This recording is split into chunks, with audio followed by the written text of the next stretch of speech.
JRP 1550 AM ਤੇ ਤੁਹਾਡਾ ਸਵਾਗਤ ਹੈ। ਮੈਂ ਤੁਹਾਡਾ ਮੇਜ਼ਬਾਨ ਹਰਜੀਤ ਸਿੰਘ ਗਿੱਲ ਤੁਹਾਡੀ ਸੇਵਾ 'ਚ ਹਾਜ਼ਰ ਹਾਂ। 12:20 ਹੋਏ ਨੇ ਤੇ 12 ਜਨਵਰੀ ਦਾ ਦਿਨ ਹੈ, ਵਰ੍ਹਾ 2021 ਦਾ 30 ਹੋ ਗਿਆ ਪੋ ਨਾਨਕ ਸ਼ਾਹ ਸੰਮਤ 552 ਨਿੱਘਾ ਹਾਰਦਿਕ ਸਵਾਗਤ ਹੈ। ਅੱਜ ਦੀ ਲੋਕ ਸੱਥ ਦੇ ਵਿੱਚ ਅਹਿਮ ਘਟਨਾਵਾਂ, ਗੱਲਾਂ ਬਾਤਾਂ, ਗੀਤ ਸੰਗੀਤ, ਸੁਲਗ ਦੇ ਮਸਲਿਆਂ ਤੇ ਗੱਲਬਾਤ ਹੋਏਗੀ। ਜੋਤਾ ਲਾਇਆ ਹੈ, ਹੁਣ ਚਾਹ ਚੂ ਪੀ ਕੇ ਜੋਤਾ ਹੋਣ ਕੱਢ ਦੇਣਾ ਤੇ ਗੱਲਾਂ ਬਾਤਾਂ ਤੁਹਾਨੂੰ ਸੁਣਾਵਾਂਗੇ। ਪਹਿਲੇ ਹਿੱਸੇ 'ਚ ਭਾਈਚਾਰੇ ਦੀ ਗੱਲਬਾਤ ਹੋਣੀ ਹੈ। ਟਰੱਕਰਸ ਦੀਆਂ ਮੁਸ਼ਕਲਾਂ ਕੀ ਨੇ, ਬਹੁਤ ਦਿਨ ਹੋ ਗਏ ਗੱਲ ਨਹੀਂ ਕੀਤੀ।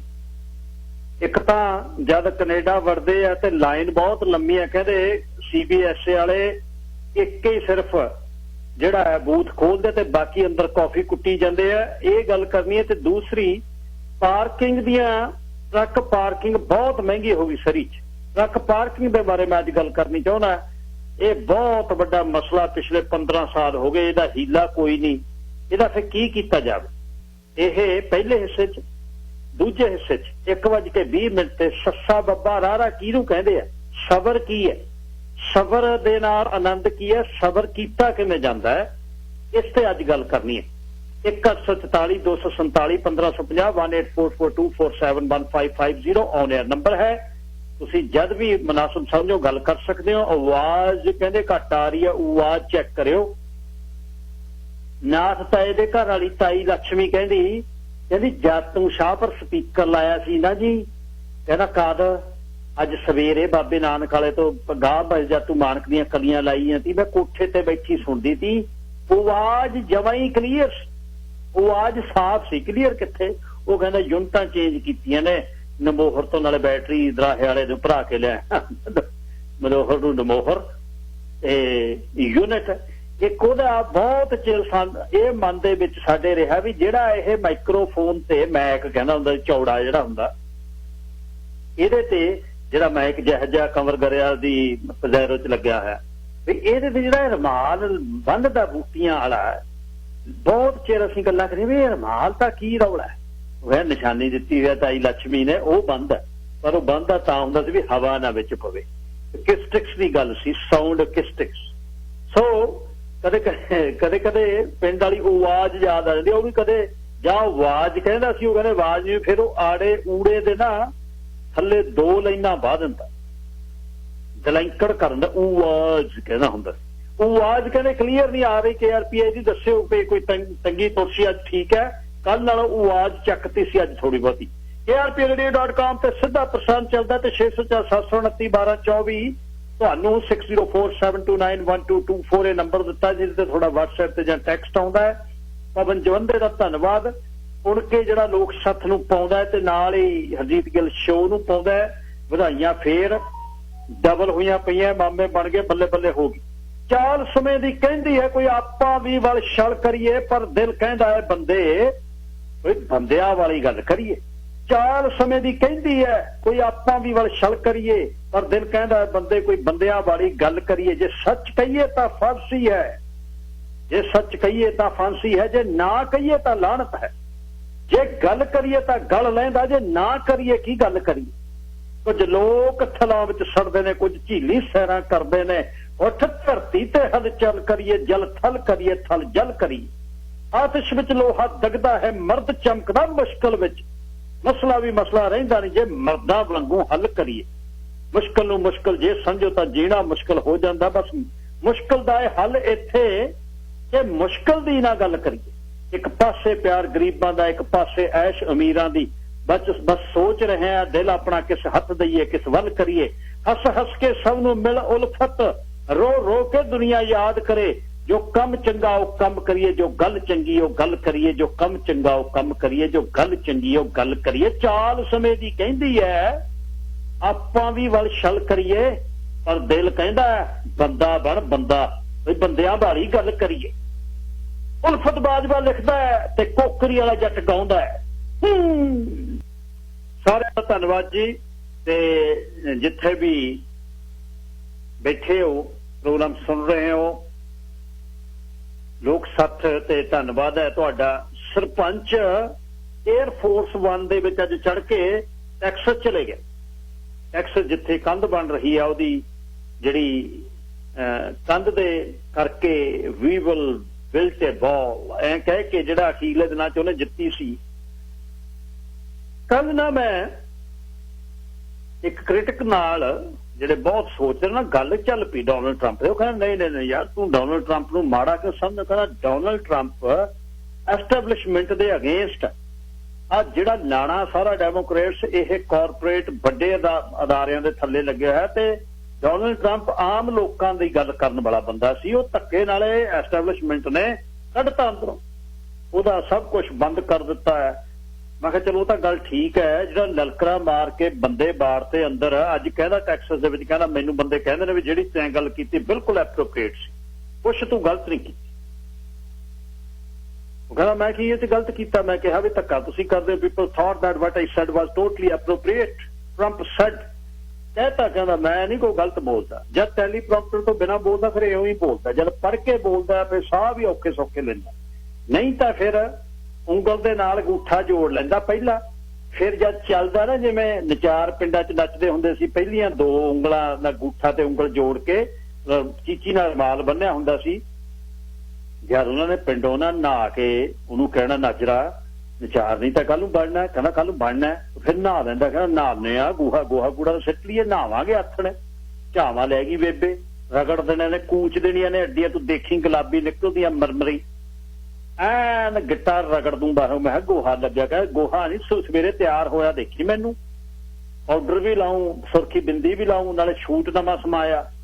ਜਦ ਉਹਨੇ ਛਾਲਾਂ ਮਾਰਨੀਆਂ ਜਿਹਦੇ ਪੈਰ ਥੱਲੇ ਆ ਗਿਆ, ਕਿਉਂਕਿ ਪੈਰੀ ਨੰਗੇ ਪੈਰੀ ਹੁੰਦਾ ਸੀ, ਚਪਟੇ ਪੈਰ ਹੁੰਦੇ ਸੀ, ਜਾਨ ਇੰਨੀ ਸੀ ਜੇ ਕਿਤੇ ਸ਼ਰਾਬੀ ਤੇ ਛਾਲ ਮਾਰ ਕੇ ਪੈਰ ਥੱਲੇ ਆ ਗਿਆ ਬਸ ਚਿੱਪੇ ਦਿੰਦਾ ਸੀ। ਜੇ ਕੋਈ ਔਲਦਾ ਉਹਦੇ ਬਾਲੂ ਨਾ ਪੀ ਕੇ ਕਈਆਂ ਨੂੰ ਫਿਰ ਲਾਲ ਪਰੀ ਦੇ ਨਾਲ ਉਹ ਸੋਹਣਾ ਲੱਗਣ ਲੱਗਦਾ ਸੀ। ਜੇ ਕੋਈ ਜੱਫੀ ਜੇ ਪਾਉਣ ਲੱਗਦਾ ਸੀ ਉਹ ਕੰਨ 'ਚ ਪਤਾ ਕੀ ਕਹਿੰਦਾ ਸੀ? ਚਿਮਟਾ ਮੇਰੇ ਕੋਲ। ਬੰਦੇ ਪਿੱਛੇ ਹਟ ਜਾਂਦੇ, ਕਹਿੰਦੇ ਨਾਜਰ ਦੇ ਨੇੜੇ ਨਾ ਹੋਇਓ ਬਈ, ਨਾਜਰ ਨੇ ਕੱਲਾ ਨੱਚਣਾ ਹੁਣ। ਫਿਰ ਉਹ ਨੱਚਦਾ, ਘਕੀਰੀ ਪਾਉਂਦਾ ਤੇ ਦੂਜੇ ਦਿਨ ਕੱਪੜੇ ਲਾ ਕੇ ਕੁੜਤਾ ਪਜਾਮਾ ਪਾ ਕੇ ਟੰਗ ਕੇ ਗੋਹੇ ਦੇ ਟੋਕਰੇ ਥੱਲੇ ਫਿਰ ਸਿਰ। ਐਡੇ ਸਿਰੜੀ ਲੋਕਾਂ ਨੂੰ ਜਿਨ੍ਹਾਂ ਨਾਲ ਜ਼ਿੰਦਗੀ ਸਾਡੀ ਸਾਂਝੀ ਸੀ, ਦੁੱਖ ਸੁੱਖ ਦੇ ਵਿੱਚ ਸਾਡੀ ਕੋਈ ਘਰ ਦੇ ਵਿੱਚ ਮਰਗ ਹੋ ਗਈ, ਦਿਨ ਰਾਤ ਉਹ ਰਹਿੰਦੇ, ਘਰ ਦੇ ਵਿੱਚ ਕੋਈ ਵਿਆਹ ਆਉਂਦਾ ਤਾਂ ਚੋਰੋਂ ਪੱਟਦੇ, ਘਰ ਦਾ ਕੋਈ ਡੰਗਰ ਮਰਦਾ ਚੱਕ ਕੇ ਲਿਜਾਂਦੇ। ਉਹਨਾਂ ਨੂੰ ਅਸੀਂ ਜਾਤਾਂ ਪਾਤਾਂ 'ਚ ਭੰਡ ਕੇ ਖੂੰਜੇ ਲਾਤਾ। ਅਸਲ ਕਿਰਤੀ ਲੋਕ ਨੇ ਉਹ ਵਾਰਸ ਨੇ ਪੰਜਾਬ ਦੇ। ਉਹ ਬਹੁਤ ਵੱਡੀ ਇੱਕ ਬਹੁਤ ਵਧੀਆ ਸਾਜ਼ ਹੈ। ਜਵਾਕ ਖਿਲਾਉਂਦੇ, ਉਹ ਹਰਾ ਵੱਢਦੇ, ਟੋਕਾ ਕਰਦੇ ਕਰਦੇ ਜੇ ਅੰਦਰੋਂ ਸੁਆਣੀ ਹਾਕ ਮਾਰਦੀ ਚੱਕੀ ਇਹਨੂੰ, ਇਹਦਾ ਰੋਈ ਜਾਂਦਾ, ਚੱਕ ਕੇ ਜਵਾਕ ਦਰਵਾਜ਼ੇ ਲਾ ਜਾਂਦੇ।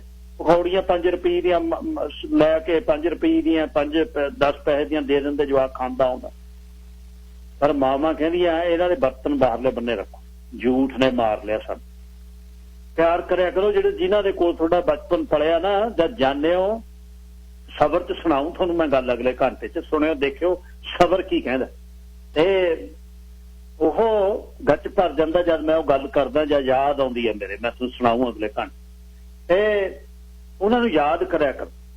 ਸਰਪੰਚ ਔਕਣ ਦੋਨੇ ਜੋੜ ਲੈਂਦਾ ਅੰਗੂਠਾ ਤੇ ਪਹਿਲੀ ਉਂਗਲੀ, ਜਿਵੇਂ ਲੁੱਡੀ ਪਾਉਣ ਵਾਲੇ ਉੱਪਰ ਬਾਹਾਂ ਚੱਕ ਕੇ ਪਾਉਂਦੇ ਆ। ਕਹਿੰਦਾ ਜਿਹੜੀ ਮੈਂ ਗੱਲ ਕਹਿਣਾ ਬਿਲਕੁਲ ਸਹੀ ਹੈ, ਮੈਂ ਕੁਛ ਗਲਤ ਨਹੀਂ ਕੀਤਾ, ਸਾਡੀ ਇਲੈਕਸ਼ਨ ਉਹਨਾਂ ਨੇ ਚੋਰੀ ਕੀਤੀ ਹੈ, ਮੈਂ ਗੱਲ ਕੀਤੀ। ਹੁਣ ਪੰਗਾ ਜਿਹੜਾ ਵੱਡਾ ਪੈ ਗਿਆ, ਮਿਲਟਰੀ ਨੂੰ ਵੀ ਮੈਨੂੰ ਲੱਗਦਾ ਕਾਲ ਕਰਨਗੇ। FBI ਨੇ ਬਾਰਨ ਕਰਤਾ, ਨੈਸ਼ਨਲ ਗਾਰਡ ਜਿਹੜੇ ਲੋਕਲ ਸਿਕਿਉਰਿਟੀ ਲਈ ਜ਼ਿੰਮੇਵਾਰ ਨੇ ਉਹ ਪਹੁੰਚ ਗਏ। 10,000 ਦਾ ਵਾਸ਼ਿੰਗਟਨ DC ਦੇ ਵਿੱਚ ਆ, ਬਾਕੀ ਦੂਜੀਆਂ ਰਾਜਧਾਨੀਆਂ 'ਚ ਅਸਲਾ ਵੀ ਇੰਨਾ। ਇੱਕ ਦਾ ਟੈਕਸਸ ਦੇ ਵਿੱਚ ਟੈਂਕ ਖੜਾਇਆ ਦਿਖਾਈ ਜਾਂਦੇ, ਕਹਿੰਦੇ ਆਹ ਖੜਾਇਆ। ਉਹ ਕਹਿੰਦਾ ਜਿੱਦਣ ਮੈਨੂੰ ਪੈਟਰੀਓਟਿਜ਼ਮ ਆ, ਮੇਰਾ ਦੇਸ਼ ਭਗਤੀ ਆ, ਮੈਂ ਦੇਸ਼ ਜਿੱਦਣ ਆਪਣੀ ਧਰਤੀ ਨੂੰ ਪ੍ਰੋਟੈਕਟ ਕਰਨਾ, ਇਹ ਵੀ ਚਲਾ ਦਿਆਂਗੇ ਅਸੀਂ। ਗਰੁੱਪ ਬਣੇ ਹੋਏ ਨੇ ਤੇ ਗਨਜ਼ ਨੇ, ਐਮੋਨੀਸ਼ਨ ਜਿਹੜਾ ਉਹ ਇੰਨਾ ਕੁ ਮਤਲਬ ਸਿਰੇ ਆ ਕਹਾਣੀ, ਇੰਨਾ ਕੁਛ। ਇੱਕ ਐਮੋਨੀਸ਼ਨ ਆ, ਇੱਕ ਮਨੀਸ਼ਨ ਆ, 2 ਚੀਜ਼ਾਂ ਨੇ। ਆਪਣੇ ਪਿੰਡਾਂ ਦੇ ਵਿੱਚ ਕਹਿੰਦੇ ਹੁੰਦੇ ਸੀ ਫਲਾਣੇ ਕੋਲ, ਕਹਿੰਦੇ ਉਹਦੇ ਕੋਲ ਤਾਂ ਮਨੀਸ਼ਨ ਆਮ ਹੈ, ਮਨੀਸ਼ਨ ਕਹਿੰਦੇ ਹੁੰਦੇ ਸੀ ਉਹ। ਗੋਰੇ ਬਹੁਤ ਚੀਜ਼ਾਂ ਅੰਗਰੇਜ਼ੀਆਂ ਦੇ ਗਏ। ਸੋ ਟਰੰਪ ਸਾਹਿਬ ਸਰਪੰਚ ਨੂੰ ਕਹਿੰਦੇ ਨਾ ਨਾ ਨਾ ਮੈਂ ਕੁਛ ਨਹੀਂ ਗਲਤ ਕੀਤਾ, ਧੱਕਾ ਕਰਦੇ ਨੇ, ਇਹਨਾਂ ਨੇ ਜ਼ੁਲਮ ਕੀਤਾ ਸਾਡੇ ਨਾਲ, ਇਹ ਮੇਰੀ ਜਿੱਤੀ ਹੋਈ ਇਲੈਕਸ਼ਨ ਮੇਰੇ ਤੋਂ ਖੋ ਕੇ ਲੈ ਗਏ। ਗੱਲ ਵੀ ਸਿੱਧੀ ਉਹ ਕਰਦਾ ਜਿੱਦਣ ਸੈਕਟਰੀ ਆਫ ਸਟੇਟ ਦੇ ਨਾਲ ਲੱਗਿਆ ਸੀ ਜਾਰਜੀਆ ਨਾਲ, ਕਹਿੰਦਾ ਮੈਨੂੰ 11,718 ਵੋਟਾਂ ਲਿਆ ਕੇ ਦੇ, gonna need 11,718 votes. That's it. You know from where to bring it. ਸਿੱਧਾ ਲੱਗਿਆ ਹੋਇਆ ਸੀ, ਉਹਨੇ ਰਿਕਾਰਡ ਕਰਕੇ ਵਾਸ਼ਿੰਗਟਨ ਪੋਸਟ ਨੂੰ ਦੇਤੀ, ਰੌਲਾ ਪੈ ਗਿਆ ਦੂਜੇ ਦਿਨ। ਹੁਣ ਅੰਪੀਚ ਜਿਹੜਾ ਕਰਨ ਨੂੰ ਫਿਰਦੇ ਆ ਨਾ, ਅੰਪੀਚ ਡੈਮੋਕ੍ਰੈਟਸ ਕਰਨ ਨੂੰ ਫਿਰਦੇ ਆ, ਹੋਣਾ ਨਹੀਂ। ਅੰਪੀਚ ਕਰਨ ਨੂੰ ਇਹ ਕਹਿੰਦਾ ਵੀ ਮੁੜ ਕੇ ਨਾ ਕਿਤੇ ਆ ਜਾਵੇ, ਅਗਲੀ ਇਲੈਕਸ਼ਨ 4 ਵਰ੍ਹਿਆਂ ਨੂੰ ਨਾ ਉਹਦੇ ਤੋਂ ਡਰਦੇ ਨੇ ਕਿਤੇ 25 ਚ ਮੁੜਿਆ ਨਾ ਆਵੇ, ਕਿਉਂਕਿ 2 ਸਾਲ ਨੂੰ ਜਿਹੜੀ ਪ੍ਰਾਇਮਰੀ ਸ਼ੁਰੂ ਹੋ ਜਾਣੀ ਹੈ, 2 ਸਾਲਾਂ ਨੂੰ ਵੋਟਾਂ ਪੈਣੀਆਂ ਨੇ ਜਿਹੜੀਆਂ ਹਾਊਸ ਆਫ ਰਿਪਰੈਜ਼ੈਂਟੇਟਿਵ ਦੀਆਂ, ਤੇ 33% ਸੈਨੇਟ ਦੀਆਂ ਵੋਟਾਂ 2 ਸਾਲਾਂ ਨੂੰ ਪੈਣੀਆਂ ਨੇ। ਹੁਣ ਉਹ ਗੱਲ ਤੇ ਝੱਲਦਾ ਕਿਸੇ ਦੀ ਹੈ ਨਹੀਂ। ਤੇ ਉਹ ਕੱਲ ਜਿਹੜਾ ਮੇਰਾ ਕ੍ਰਿਟਿਕ ਸੀ ਉਹ ਕਹਿੰਦਾ ਨਾ ਤੁਸੀਂ ਬਿਲਕੁਲ ਧੱਕਾ ਕੀਤਾ, ਬਸ਼ੇਮੇ ਦੇ ਪਰਿਵਾਰ ਨਾਲ ਧੱਕਾ ਕੀਤਾ। ਤੇ ਉਧਰ ਮਾਈਕ ਪੋਂਪੀਓ ਆਖਰੀ ਜ਼ੋਰ ਦੇ ਵਿੱਚ ਉਹ ਟੈਰਰਿਸਟਾਂ ਦੀ ਲਿਸਟ ਦੇ ਵਿੱਚ ਪਾਈ ਜਾਂਦਾ, ਹੌਦੀਜ਼ ਨੂੰ ਪਾਤਾ ਉਹਨੇ ਲਿਸਟ ਦੇ ਵਿੱਚ, ਉਹ ਆਪਣਾ ਜਾਂਦਾ ਕਿਊਬਾ ਨੂੰ ਵੀ ਪਾ ਗਿਆ। ਕਿਊਬਾ ਨਾਲ ਮਸਾਂ ਬਰਾਕ ਓਬਾਮਾ ਨੇ ਗੱਲ ਤੋਰੀ ਸੀ, ਕਿਊਬਾ ਨੂੰ ਵੀ ਫਿਰ ਟੈਰਰਿਸਟ ਲਿਸਟ 'ਚ ਪਾਤਾ। ਸੋ ਇਹ ਜਿਹੜਾ ਇੱਕ ਇਸ਼ੂ ਹੈ ਜਿਹੜਾ ਚੱਲ ਰਿਹਾ ਟੈਕਸਸ ਦੇ ਵਿੱਚ, ਕੰਧ ਦੇ ਕੋਲ ਗਏ, ਹੁਣ ਕਰੂਗਾ, ਟਿਕਣਾ ਨਹੀਂ ਉਹਨੇ ਟਿਕਣਾ ਨਹੀਂ। 450 ਮੀਲ ਜਿਹੜੀ ਟੈਕਸਸ ਦੇ ਵਿੱਚ ਇਹ ਇੱਕ ਵਾਲ ਬਣੀ ਹੈ, ਬਹੁਤ ਲੰਮਾ ਬਾਰਡਰ ਹੈ। ਤੇ ਅਲਾਮੋ ਟੈਕਸਸ ਦੇ ਵਿੱਚ ਆਪਣੇ ਟਰੰਪ ਸਾਹਿਬ ਅੱਜ ਗਏ ਹੋਏ ਸੀ। ਤੇ ਚੰਗਾ ਮਾੜਾ, ਪਰ ਆਮ ਲੋਕ ਇਸ ਨੂੰ ਕਹਿ ਰਹੇ ਆ, ਲੱਗਣੇ ਲਾ ਦਿੱਤਾ ਵੀ ਸਿਆਹ ਰੰਗ ਦੇ ਲੋਕਾਂ ਦੇ ਖਿਲਾਫ ਹੈ, ਪਰ ਬਹੁਤ ਲੋਕ ਇਹ ਕਹਿੰਦੇ ਵੀ ਐਸਟੈਬਲਿਸ਼ਮੈਂਟ ਦੇ ਖਿਲਾਫ ਆ ਬੰਦਾ। ਪਰ ਐਸਟੈਬਲਿਸ਼ਮੈਂਟ ਦੀ ਤਾਂ ਆਪ ਉਹ ਹਿੱਸਾ, ਜਿਹੜਾ ਕਾਰਪੋਰੇਟ ਘਰਾਣਿਆਂ ਦਾ ਤਾਂ ਆਪ ਬੰਦਾ, ਉਹਨਾਂ ਦੇ ਅਗੇਂਸਟ ਕਿਵੇਂ ਹੋ ਸਕਦਾ। ਪਰ ਬੈੜਾ ਬਾਹਲਾ ਜਦ ਬੋਲਦਾ ਫਿਰ ਦੇਖਦਾ ਨਹੀਂ ਆਲੇ ਦੁਆਲੇ, ਰਿਕਾਰਡ ਕੋਈ ਕਰ ਲੈਂਦਾ। ਸਾਰੀਆਂ ਮੁਸ਼ਕਲਾਂ ਦੇ ਬਾਵਜੂਦ ਵੀ ਜਿੱਤ ਗਿਆ ਸੀ, ਕਿੰਨੀਆਂ ਚੀਜ਼ਾਂ ਉਹਦੇ ਅਗੇਂਸਟ ਹੋਈਆਂ, ਤੇ ਪਰ ਫਿਰ ਵੀ ਵਿੱਚੋਂ ਜਿੱਤ ਗਿਆ। ਤੇ ਦੂਜੀ, ਟਰੂਡੋ ਕਹਿ ਰਿਹਾ, ਕਹਿੰਦਾ ਮੇਰੀ ਕੋਈ ਪਲਾਨ ਨਹੀਂ ਇਲੈਕਸ਼ਨ ਟ੍ਰਿਗਰ ਕਰਨ ਲਈ, ਕੈਬਨਿਟ ਪੋਜੀਸ਼ਨਸ ਜਿਹੜੀਆਂ ਸ਼ਫਲ ਕਰ ਦਿੱਤੀਆਂ। ਟਰੂਡੋ ਨੇ ਮਾਰਕ ਗਾਰਨੀਅਰ ਨੂੰ ਫੋਰਨ ਅਫੇਅਰਸ ਟਰਾਂਸਪੋਰਟ ਤੋਂ ਚੱਕਤਾ, ਤੇ ਸ਼ੈਂਪੇਨ ਜਿਹੜਾ ਫ੍ਰਾਂਸੀਓ ਸ਼ੈਂਪੇਨ ਉਹਨੂੰ ਇਨੋਵੇਸ਼ਨ ਤੇ ਸਾਇੰਸ ਤੇ ਇੰਡਸਟਰੀ ਦਾ ਤੇ ਫੋਰਨ ਅਫੇਅਰਸ ਦਾ ਬਣਾ ਦਿੱਤਾ। ਜਿਮ ਕਾਰ ਦੁਬਾਰਾ ਮੁੜਿਆ ਆ ਜਿਹੜਾ, ਤੇ ਉਮਰ ਅਲ ਗਾਬਰਾ ਜਿਹੜਾ ਉਸ ਨੂੰ ਟਰਾਂਸਪੋਰਟ ਮਿਨਿਸਟਰੀ ਦੇਤੀ, ਪਾਰਲੀਮੈਂਟਰੀ ਸੈਕਟਰੀ ਸੀ ਉਹ। ਨਵਦੀਪ ਬੈਂਸ ਹੁਣੀ ਕਹਿੰਦੇ ਵੀ ਮੈਂ ਹੁਣ ਜਵਾਕ ਖਿਲਾਉਣੇ ਨੇ, ਸਾਲ 'ਚ ਵੱਡੇ ਹੋ ਗਏ ਜਵਾਕ। ਪਿਛਲੇ ਸਾਲ ਅਕਤੂਬਰ ਦੇ ਵਿੱਚ ਨਾਲੋਂ 1 ਸਾਲ 'ਚ ਜਵਾਕ ਬੜੇ ਹੋ। ਮੈਨੂੰ ਯਾਦ ਹੈ 2006 ਦੇ ਵਿੱਚ ਮੈਂ ਨਵਦੀਪ ਬੈਂਸ ਨੂੰ ਮਿਲਿਆ WHO ਦੇ ਬੰਦਿਆਂ ਨਾਲ, ਉਹ ਸਰੀ ਦੇ ਵਿੱਚ ਵਿਜ਼ਿਟ ਕਰ ਰਿਹਾ ਸੀ। ਪਹਿਲੀ ਇਲੈਕਸ਼ਨ ਲੜ ਲਈ ਸੀ, ਤੇ ਉਸ ਸਮੇਂ ਉਹ ਜੈਰਾਲਡ ਕੈਨੇਡੀ ਦੀ ਮਦਦ ਦੇ ਲਈ ਵਿਜ਼ਿਟ ਕਰ ਰਿਹਾ ਸੀ। ਆਪਣੇ ਘਰੇ ਵੀ ਆਇਆ, ਲੈ ਕੇ ਆਏ ਉਹਨਾਂ ਨੂੰ ਲੋਕਲ ਲੀਡਰ ਸਾਹਿਬ। ਤੇ ਜੈਰਾਲਡ ਕੈਨੇਡੀ ਬਹੁਤ ਤੇਜ਼ ਤਰਾਰ ਇੱਕ ਬੰਦਾ ਹੈ, ਹਲੇ ਚੁੱਪ ਬੈਠਾ, ਤੇ ਉਹ ਦੁਬਾਰਾ ਕਦੇ ਮੁੜ ਕੇ ਆਊਗਾ।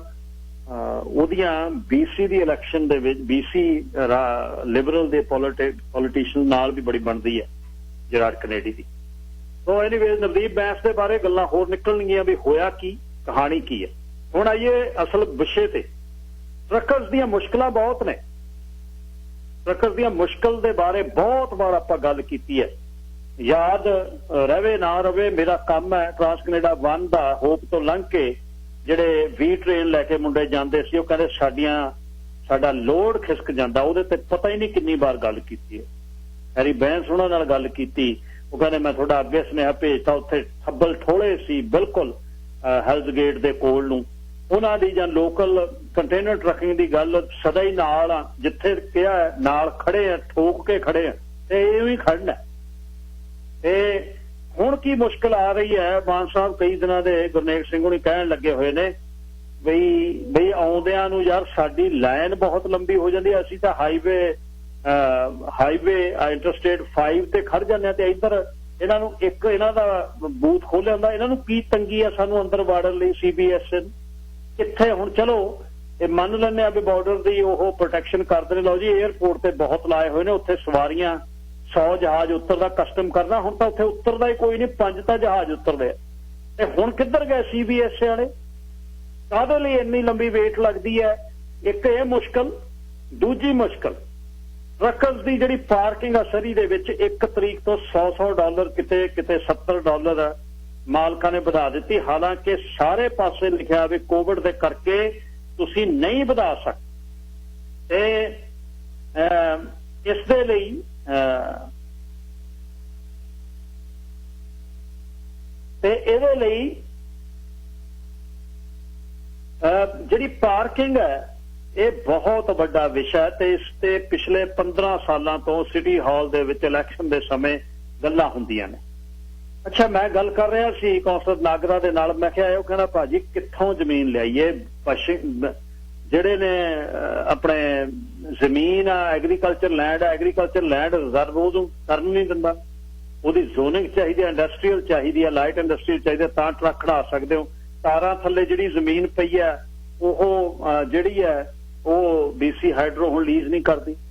ਹੁਣ ਕਰੀਏ ਕੀ? ਔਰ ਟਰੱਕਰਸ ਘੱਟੋ ਘੱਟ 30 ਕਿਲੋਮੀਟਰ ਬਾਹਰ ਖੜਾ ਕੇ ਟਰੱਕ ਆਉਂਦੇ ਜਿਨ੍ਹਾਂ ਦੇ ਕੋਲ 124 ਵਾਲੀਆਂ ਪਾਰਕਿੰਗਾਂ ਨੇ, ਉਹ ਤਾਂ ਰਾਜੇ ਸਮਝਦੇ ਆਪਣੇ ਆਪ ਨੂੰ। ਅੱਛਾ, ਬਹੁਤ ਵਾਰ ਕਿਹਾ ਵੀ ਜਿਹੜੇ ਆ ਆਊਟਸਕਰਟ ਤੇ ਆ ਫਾਰਮ ਨੇ 152 ਦੇ ਆਲੇ ਦੁਆਲੇ, ਉਹ ਜਿੱਥੇ ਤੁਸੀਂ ਪਰਮਿਸ਼ਨ ਦੇ ਦਿੰਦੇ ਬਿਨਾਂ ਪਰਮਿਸ਼ਨ ਤੋਂ ਵੀ ਖੜਾਈ ਜਾਂਦੇ, ਤੁਸੀਂ ਦੇ ਦਿਓ ਪਰਮਿਸ਼ਨ। ਕਿਤੇ ਗ੍ਰੈਵਲ ਪਾਇਆ ਹੋਇਆ ਯਾਰ, ਇੱਕ 25-30 ਕਿੱਲੇ ਦਾ ਫਾਰਮ ਆ, ਉਹਦੇ 5 ਕਿੱਲੇ 'ਚ ਖੰਡ ਦੇ ਦਿਓ। ਉਹ ਕਹਿੰਦੇ ਨਹੀਂ ਐਗਰੀਕਲਚਰ ਲੈਂਡ ਰਿਜ਼ਰਵ ਵਾਲੇ ਰੌਲਾ ਪਾਉਂਦੇ ਨੇ। ਤੇ ਹੁਣ ਪਾਰਕਿੰਗ ਦਾ ਹੀਲਾ ਕੀ ਹੈ? ਇਹਦਾ ਮਤਲਬ ਜਿਹੜਾ ਐਬਸਫੋਰਡ ਵਾਲੇ ਕੰਮ ਕਰ ਰਹੇ ਨੇ, ਫਿਰ ਵੱਡੀ ਟਰੱਕ ਦੀ ਪਾਰਕਿੰਗ ਜਿਹੜੀ ਹੈ ਸ਼ਹਿਰ ਤੋਂ ਬਾਹਰ ਆਉਣ ਵਾਲੇ 5-7 ਸਾਲਾਂ ਨੂੰ ਫਿਰ ਐਬਸਫੋਰਡ ਦੇ ਵਿੱਚ ਸਾਰਾ ਏਰੀਆ ਹੀ ਐਬਸਫੋਰਡ 'ਚ ਚਲੇ ਜਾਊ। ਜਿਵੇਂ ਐਬਸਫੋਰਡ ਦਾ ਸਿਟੀ ਜਿਹੜਾ ਕੌਂਸਲ ਹੈ ਉਹ ਇਹ ਤੇ ਕੰਮ ਕਰ ਰਿਹਾ, ਮਿਲੀਅਨ ਔਰ ਬਿਲੀਅਨ ਡਾਲਰ ਦਾ ਬਿਜ਼ਨਸ ਉਹ ਸ਼ਹਿਰ 'ਚ ਜਾਊਗਾ। ਤੁਹਾਡੇ ਸਾਹਮਣੇ ਦੇਖ ਲਿਓ ਹੋਣਾ ਕੀ। ਅੱਜ ਤੋਂ 10 ਸਾਲਾਂ ਨੂੰ ਟਰੱਕਿੰਗ ਦਾ ਸਾਰਾ ਕੁਝ ਇੱਕ ਜਗ੍ਹਾ ਤੇ ਚੱਲ ਜਾ, ਪਿੱਛੇ ਉੱਥੇ ਤੁਹਾਡੇ ਕੰਪਨੀਆਂ ਬ੍ਰੋਕਰੇਜ ਇੱਥੋਂ ਬੈਠੀਆਂ ਕਰੀ ਜਾਣ। ਹੁਣ ਯਾਰਡ ਵੀ ਨੇ ਜਿਹੜੇ ਟਰੱਕਰ ਦੀਆਂ ਕੰਪਨੀਆਂ ਦੇ ਯਾਰਡ ਨੇ, ਉਹ ਕਿੰਨਾ ਚਿਰ ਰੱਖਣਗੇ? ਜਿਹੜੇ ਉਹਨਾਂ ਦੇ ਯਾਰਡ ਨੇ ਥੱਲੇ ਹਾਈਵੇ ਉਹਦੇ ਤੇ ਆਪਣੇ ਪੈਰੀਮੀਟਰ ਰੋਡ ਦੇ ਤੇ ਕਿੰਗ ਜਾਰਜ ਦੇ ਨੇੜੇ, ਉੱਥੇ 4-4 ਮਿਲੀਅਨ ਨੂੰ ਤਾਂ ਏਕੜ ਹੋ ਗਿਆ। ਡਿਵੈਲਪਰ ਗੇੜੇ ਕੱਢਦੇ ਫਿਰਦੇ, ਕਿਸੇ ਕੋਲ 5 ਮਿਲੀਅਨ ਦਾ 5-6 ਏਕੜ ਦਾ ਯਾਰਡ ਆ, ਉਹ ਕਹਿੰਦਾ ਚੱਲ ਹੁਣ ਟਰੱਕਿੰਗ ਤੋਂ ਕੀ ਕਰਾਉਣਾ, 25-30 ਮਿਲੀਅਨ ਦਾ ਵਿਕਦਾ, ਇਹਨੂੰ ਵੇਚ ਕੇ ਪਰਾਂ ਹੋਈਏ ਯਾਰ। ਕਿੰਨਾ ਚਿਰ ਹੁਣ ਲੋਕਾਂ ਨੂੰ ਹਾਕਾਂ ਮਾਰੀ ਜਾਣੀਆਂ ਨੇ। ਇਹ ਵੀ ਗੱਲ ਨਾਲ ਚੱਲ ਰਹੀ। ਪਾਰਕਿੰਗ ਦਾ ਜਿਹੜਾ $100 ਵਧਾਇਆ, ਇਹਦੇ ਬਾਰੇ ਅੱਜ ਮੁੰਡੇ ਬਹੁਤ ਪਿਛਲੇ ਦਿਨਾਂ ਦੀ ਗੱਲ ਕਰ ਰਹੇ ਵੀ ਇਹ ਕਿਵੇਂ ਵਧਾ ਦਿੱਤਾ, ਜਦ ਸਰਕਾਰ ਨੇ ਕਹਿ ਦਿੱਤਾ ਵੀ ਤੁਸੀਂ ਆਪਣੇ ਜਿਹੜੇ ਕੋਈ ਰੈਂਟ ਨਹੀਂ ਵਧਾ ਸਕਦੇ, ਸਾਰਿਆਂ ਤੇ ਉਹਨਾਂ ਨੇ ਕੁਝ ਸਮੇਂ ਲਈ ਪਾਬੰਦੀ ਲਾਈ ਹੈ, ਮੋਰਟੋਰੀਅਮ ਲਾਇਆ ਹੋਇਆ। ਤੇ ਇਹ ਬਿਨਾਂ ਕੋਈ ਟਰੱਕਿੰਗ ਪਾਰਕਿੰਗ ਜਿਹੜੇ ਮੁੰਡੇ ਪਾਰਕ ਕਰਦੇ ਆ, ਤੁਸੀਂ ਤੁਹਾਡੇ ਜਿਹੜੇ ਮਾਲਕ ਨੇ ਤੁਹਾਨੂੰ ਪੁੱਛਦੇ ਗਿਣਦੇ ਨਹੀਂ, ਆਪਣੀ ਮਰਜ਼ੀ ਨਾਲ ਕਰਦੇ ਆ ਜੀ। ਉਹ ਮਾੜਾ ਜਿਹਾ ਫੋਨ ਕਰਕੇ ਦੱਸੋ। ਤੇ ਇਹਦਾ ਨਾਲ ਇਹ ਦੱਸੋ ਕਿ ਇਹਦਾ ਹੀਲਾ ਕੀ ਆ, ਪਾਰਕਿੰਗ ਕਿਵੇਂ ਉਹ ਘਰ 'ਚ ਨਹੀਂ ਖੜਾ ਸਕਦੇ ਜੀ। ਇੱਕ ਟਰੱਕ ਜੇ ਕੋਈ ਅੰਦਰ ਖੜ ਸਕਦਾ, ਕਿਸੇ ਦੇ ਅੱਗੇ ਖੜਦਾ ਸੀ ਇਹੀ ਸ਼ਹਿਰ ਦੇ ਵਿੱਚ, ਲੋਕ ਦਰਾਂ 'ਚ ਖੜਾਉਂਦੇ ਸੀ, ਲੈ ਆਉਂਦੇ ਆਪਣੇ। ਜੇ ਟਰੱਕ ਤੁਹਾਡੀ ਪਾਰਕਿੰਗ ਦੇ ਵਿੱਚ ਚਲੇ ਜਾਂਦਾ ਹੈ, ਟਰੱਕ ਪਾਰਕ ਦੇ ਅਗਲਾ ਗੱਡੀ ਸਾਈਡ ਤੇ ਲਾ ਕੇ ਆਪਣੇ ਦਰਾਂ ਮੂਹਰੇ ਟਰੱਕ ਖੜਾ ਦੇਵੇ ਆ ਕੇ, ਕੀ ਕਹਿੰਦਾ ਟਰੱਕ? ਹੁਣ ਸਵੇਰੇ ਠੀਕ ਆ ਸਟਾਰਟ ਹੁੰਦਾ ਜੀ, ਰੌਲਾ ਪੈਂਦਾ। ਜਿਹੜੇ ਹਾਈਵੇ 10, 152, 64 ਦੇ ਨੇੜੇ ਰਹਿੰਦੇ ਆ, ਉੱਥੇ ਦੀ ਜਦ ਜੇਕ ਬ੍ਰੇਕਾਂ ਲੱਗਦੀਆਂ ਹਾਈਵੇ 10 ਤੇ ਤਾਂ 2-2 ਮੀਲ ਤੇ ਉਹਦਾ ਖੜਕਾ ਹੁੰਦਾ। ਉਹ ਵੀ ਲੋਕ ਜਿਉਂਦੇ ਹੀ ਨੇ। 52 ਵਾਲਿਆਂ ਨੂੰ ਪੁੱਛ ਕੇ ਦੇਖੋ, ਜਿਹੜੇ 52 ਤੇ ਰਹੇ ਨੇ ਬੰਦੇ ਸੌਂਦੇ ਕਿਵੇਂ। ਇਹ ਜਿਹੜੀ 88 ਤੇ ਆ, ਜਾਂ ਚਲੋ ਜਿੱਥੇ ਟਰੱਕ ਰੂਟ ਹੈ ਨਹੀਂ, ਪਰ ਫੇਰ ਵੀ ਖੜਕੇ ਤਾਂ ਹੋ ਹੀ ਜਾਣੇ। 144 247 1550 ਹੋਰ ਟਰੱਕਰ ਦੀ ਜਿਹੜੀ ਕੋਈ ਮੁਸ਼ਕਿਲ ਆ ਤੁਹਾਡੇ, ਤੁਸੀਂ ਸਨਮੁਖ ਕਰੋ, ਗੱਲ ਕਰੋ। ਅੱਜ ਤੁਹਾਡੇ ਬਾਰੇ ਮੈਂ ਗੱਲ ਕਰਿਆ ਹਾਈਵੇ ਟਰੱਕਿੰਗ ਤੇ ਕੰਟੇਨਰ ਟਰੱਕਿੰਗ, ਕੋਈ ਵੀ ਟਰੱਕਰਸ ਨੇ ਜਿਹੜੇ, ਉਹ ਗੱਲ ਕਰੋ 184424715550। ਗੱਲਬਾਤ ਚੱਲ ਰਹੀ ਹੈ ਟਰੱਕਰਸ ਦੇ ਇਸ਼ੂ ਦੇ ਬਾਰੇ ਕਿ ਟਰੱਕ ਪਾਰਕਿੰਗ ਦਾ ਕੀ ਕਰ ਸਕਦੇ। ਸ਼ਾਹ Harminder Singh, line number 2।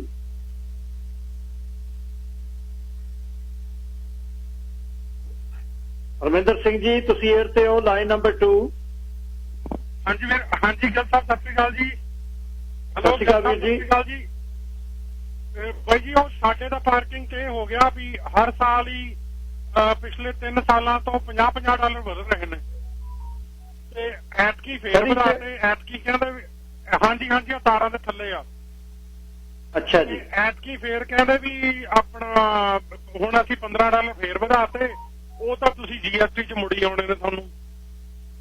Okay ਜਦੋਂ ਅਸੀਂ ਮਹੀਨਾ ਆਫ ਕਰਦੇ ਆ ਕਹਿ ਦਈਦਾ ਵੀ ਚਲੋ ਅਗਲੇ ਮਹੀਨੇ ਦੇ ਦਾਂਗੇ ਤਾਂ ਜਦੋਂ ਫੋਨ ਕਰਕੇ ਕਹਿੰਦੇ ਨੇ ਆਪਣਾ ਟਰੱਕ ਇੱਥੋਂ ਮੂਵ ਕਰ ਲਓ। ਅੱਛਾ ਕਿੰਨੀ ਆ ਜੀ ਮਹੀਨੇ ਦੀ ਹੁਣ ਇਸ ਵੇਲੇ ਇਹਨਾਂ ਨੇ ਜੀ ਹੁਣ 290 ਤੋਂ ਚੱਕ ਕੇ 320 ਕਰਤੀ। ਇਸ ਸਾਲ ਦਾ ਨਵਾਂ ਰੇਟ ਆ। ਤੇ ਜੇ ਕਹੋ ਆਹ ਕਾਹਦੇ ਲਈ ਵੱਧ ਗਏ, ਉਹ ਸਾਡਾ ਤਾਂ ਪ੍ਰੋਪਰਟੀ ਟੈਕਸ ਵੱਧ ਗਿਆ ਤਾਂ ਕਰਕੇ ਫਿਰ ਸਾਨੂੰ ਵੀ ਵੱਧ ਦੇਣੇ ਪੈਣੇ ਨੇ। ਨਾਲੇ ਉੱਥੇ ਕੋਈ ਖਰਚਾ ਨਹੀਂ ਹੈਗਾ ਜੀ ਇਹਨਾਂ ਦਾ।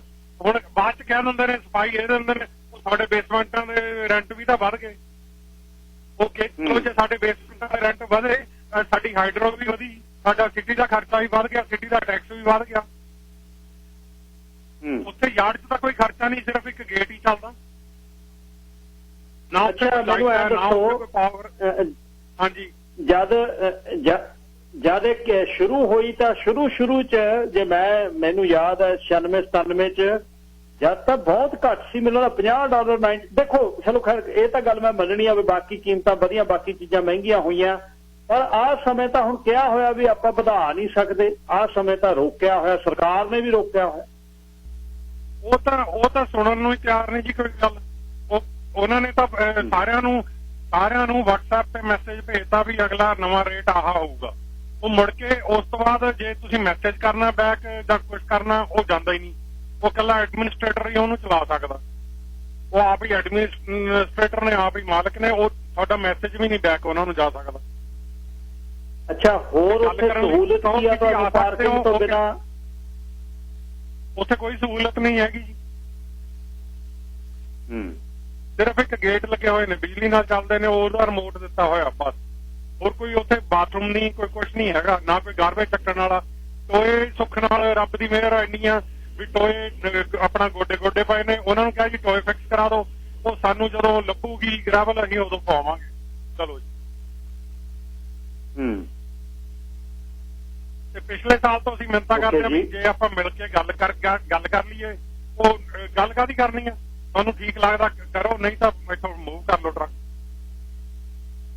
ਹਾਂ ਗੱਲ ਇਹ ਆ ਵੀ ਹੈ ਨਹੀਂ ਪਾਰਕਿੰਗ, ਬਾਹਰ ਮਿਲਦੀ ਨਹੀਂ, ਕਿਤੇ ਪਾਰਕਿੰਗ ਲੱਭ ਨਹੀਂ ਰਹੀ। ਇਹ ਵੀ ਗੱਲ ਸੱਚ ਆ ਨਾ। ਹਾਂਜੀ ਉਹਨਾਂ ਨੂੰ ਪਤਾ ਨਾ ਵੀ ਹੋਰ ਕਿਤੇ ਮਿਲਣੀ ਨਹੀਂ ਇਹਨਾਂ ਨੂੰ। ਹੁਣ ਲੈ ਕੇ ਵੀ ਫਿਰ ਹੋਰ ਦੂਰ ਜਾਣਾ ਪੈਣਾ ਜੇ ਮਿਲੂਗੀ ਵੀ। ਉਹ ਤਾਂ ਅੰਨੇ ਤੇ ਪੈਰ ਤੇ ਆ ਗਿਆ, ਅਗਲਾ ਕਹਿੰਦਾ ਹੁਣ ਚੋਲ ਹੋਊ ਬਸ। ਥੈਂਕ ਯੂ ਵੀਰ ਜੀ। Gurpreet Singh line number 3। ਹਾਂਜੀ ਸਤਿ ਸ਼੍ਰੀ ਅਕਾਲ ਜੀ। ਸਤਿ ਸ਼੍ਰੀ ਅਕਾਲ ਜੀ। ਹਾਂਜੀ ਮੈਂ ਵੀ ਖੁਦ ਇੱਕ ਟਰੱਕਰ ਆ ਜੀ। ਦੇਖੋ ਗਿਲ ਸਾਹਿਬ ਰੌਲਾ ਜਿਹੜਾ ਨਾ ਇਹ ਹੈਗਾ ਜੀ ਡਿਮਾਂਡ ਤੇ ਸਪਲਾਈ ਦਾ। ਯਾਰਾਂ ਹੈ ਨਹੀਂ ਗੀਆਂ ਸਿਟੀ ਦੇ ਵਿੱਚ, ਪਾਰਕਿੰਗ ਸਪਾਟਸ ਹੈ ਨਹੀਂ ਗੇ, ਸੋ ਇਹਦੇ ਜਿਹੜੇ ਰੈਂਟ ਆ ਉਹ ਤਾਂ ਵਧਣੇ ਹੀ ਵਧਣੇ ਆ ਜੀ। ਬਾਕੀ ਜੇ ਆਪਾਂ ਉਹਨਾਂ ਦੀ ਸਾਈਡ ਤੋਂ ਦੇਖਦੇ ਆ ਜੀ, ਉਹਨਾਂ ਦੇ ਵੀ ਯੂਟਿਲਿਟੀ ਬਿੱਲ ਜਾਂ ਪ੍ਰੋਪਰਟੀ ਟੈਕਸ ਵੱਧਦੇ ਆ, ਸੋ ਉਹ ਵੀ ਰੀਜ਼ਨੇਬਲ ਰੇਜ਼ ਕਰ ਸਕਦੇ ਆ 10-15% ਐਵਰੀ ਈਅਰ। ਪਰ $50 $100 ਇਹ ਕੁਛ ਥੋੜਾ ਅਨਫੇਅਰ ਆ ਜੇ ਆਪਾਂ ਅਕੋਰਡਿੰਗ ਟੂ ਦੇਖਦੇ ਹਾਂ ਇਨਫਲੇਸ਼ਨ ਦੇ ਅਕੋਰਡਿੰਗ ਵੀ। ਇਹ ਤਾਂ ਸਿਟੀ ਨੂੰ ਚਾਹੀਦਾ ਹੈ ਜੀ ਵੀ ਇਹ ਕੁਛ ਰੋਡ ਵਗੈਰਾ ਤੇ ਜਿੱਥੇ ਇੰਡਸਟਰੀਅਲ ਜ਼ੋਨ ਹੈਗਾ ਆ ਉੱਥੇ ਪਰਮਿਟ ਦੇ ਨਾਲ ਟਰੱਕ ਖੜੇ ਹੋ ਲੈਣ ਦੇਣ ਲੋਕਾਂ ਦੇ, ਥੋੜਾ ਬਚਾਅ ਆ। ਤੀਜੀ ਗੱਲ ਜੀ ਆਪਾਂ ਕਰਦੇ ਸੀ ਵੀ ਘਰ ਜਿਹੜੇ ਟਰੱਕ ਆ ਉਹ ਘਰਾਂ ਦੇ ਵਿੱਚ ਵੀ ਖੜੇ ਹੋ ਜਾਣ ਤਾਂ ਰੋਡ ਹੈਗੇ ਆ, ਟਰੱਕ ਰੂਟ ਹੈਗੇ ਆ, ਲੋਕ ਰਹਿੰਦੇ ਆ। ਜੇ ਸਾਹਿਬ ਟਰੱਕ ਮੈਂ ਜ਼ਿੰਦਗੀ 'ਚ ਇੱਕ ਵਾਰੀ ਘਰੇ ਲਿਆ ਕੇ ਦੇਖਿਆ ਸੀਗਾ ਤੇ ਮੈਂ ਸਵੇਰੇ 6 ਵਜੇ ਸਟਾਰਟ ਕੀਤਾ ਸੀਗਾ ਤੇ ਮੈਨੂੰ ਖੁਦ ਉਸ ਦਿਨ ਫੀਲ ਹੋਇਆ ਸੀ ਵੀ ਨਹੀਂ ਇਹ ਠੀਕ ਨਹੀਂ ਹੈਗਾ। ਬਹੁਤ ਜ਼ਿਆਦਾ ਸਾਊਂਡ ਹੁੰਦਾ, ਡਿਸਟਰਬੈਂਸ ਹੁੰਦੀ ਆ। ਉਸ ਦਿਨ ਤੋਂ ਮੈਂ ਕਦੀ ਘਰੇ ਟਰੱਕ ਨਹੀਂ ਲੈ ਕੇ ਆਇਆ ਜੀ। ਡਿਸਟਰਬੈਂਸ ਹੁੰਦੀ ਆ ਜੀ। ਹਾਂ ਜਿਹੜੇ ਘਰਾਂ ਦੇ ਵਿੱਚ ਜੇ ਸਿਟੀ ਚ ਆਉਂਦੀ ਆ ਵੀ ਲੋਕ ਘਰਾਂ ਵਿੱਚ ਵੀ ਖੜੇ ਕਰ ਲੈਣ, ਉਹਦੀ ਇਹਨਾਂ ਨੂੰ ਕੋਈ ਜ਼ੋਨਿੰਗ ਦੇ ਵਿੱਚ ਚੇਂਜ ਕਰਨੀ ਪਊਗੀ। ਦੇਖੋ ਜੀ ਆਹ ਬਲਾਕ ਜਿਹੜਾ ਹੈਗਾ ਆ ਇੱਕ ਟਰੱਕ ਪਾਰਕਿੰਗ ਅਲਾਉਡ ਹੈ ਇੱਥੇ, ਸਾਰੇ ਟਰੱਕਰ ਇਕੱਠੇ ਹੋ ਕੇ ਰਹਿ ਸਕਦੇ ਆ ਨੇਬਰਹੁੱਡ ਦੇ ਵਿੱਚ। ਇੱਕ ਤਾਂ ਇਹ ਸੋਲੂਸ਼ਨ ਹੋ ਸਕਦਾ ਇਸ ਚੀਜ਼ ਦਾ। ਥੈਂਕ ਯੂ ਜੀ। ਨਹੀਂ ਤਾਂ ਇਵੈਂਚੁਅਲੀ ਭਾਈ ਸਾਹਿਬ ਫਿਰ ਇਹ ਸ਼ਹਿਰ ਬਾਹਰ ਐਬਸਫੋਰਡ ਵੱਲ ਜਿੱਥੇ ਜ਼ਮੀਨ ਆ ਉੱਥੇ ਜਾਊਗੀ ਜੀ। ਫਿਰ ਹੋਰ ਕਿੱਥੇ ਜਾਣਗੇ ਲੋਕ? ਉੱਥੇ ਜਾਣ। ਗਗਨ ਸਿੰਘ ਜੀ ਕੀ ਕਹਿਣਾ ਚਾਹੁੰਦੇ ਹੋ? ਵਾਹਿਗੁਰੂ ਜੀ ਖਾਲਸਾ, ਵਾਹਿਗੁਰੂ ਜੀ ਕੀ ਫਤਿਹ ਵੀਰ ਜੀ। ਵਾਹਿਗੁਰੂ ਜੀ ਕਾ ਖਾਲਸਾ, ਵਾਹਿਗੁਰੂ ਜੀ ਕੀ ਫਤਿਹ ਭਾਈ ਸਾਹਿਬ। ਮੈਂ ਵੀ ਕਿਸੇ ਦੀ ਵੀ ਸਾਈਡ ਨਹੀਂ ਲੈਂਦਾ। ਜਿੱਦਣ ਸਿਟੀ ਨੇ ਕੰਸਲਟੇਸ਼ਨ ਦੇ ਲਈ ਇੱਕ ਓਪਨ ਫੋਰਮ ਰੱਖਿਆ ਸੀ ਨਾ ਟਰੱਕ ਪਾਰਕਿੰਗ ਦੇ ਲਈ, ਉਦੋਂ ਮਸਾਂ 150 ਬੰਦਾ ਗਿਆ ਸੀਗਾ। ਸਾਡੇ ਕੰਟੇਨਰ ਟਰੱਕਿੰਗ ਇੰਡਸਟਰੀ ਦੇ ਵਿੱਚ 900 ਦੇ ਨੇੜੇ ਓਨਰ ਆਪਰੇਟਰ ਆ ਜੀ।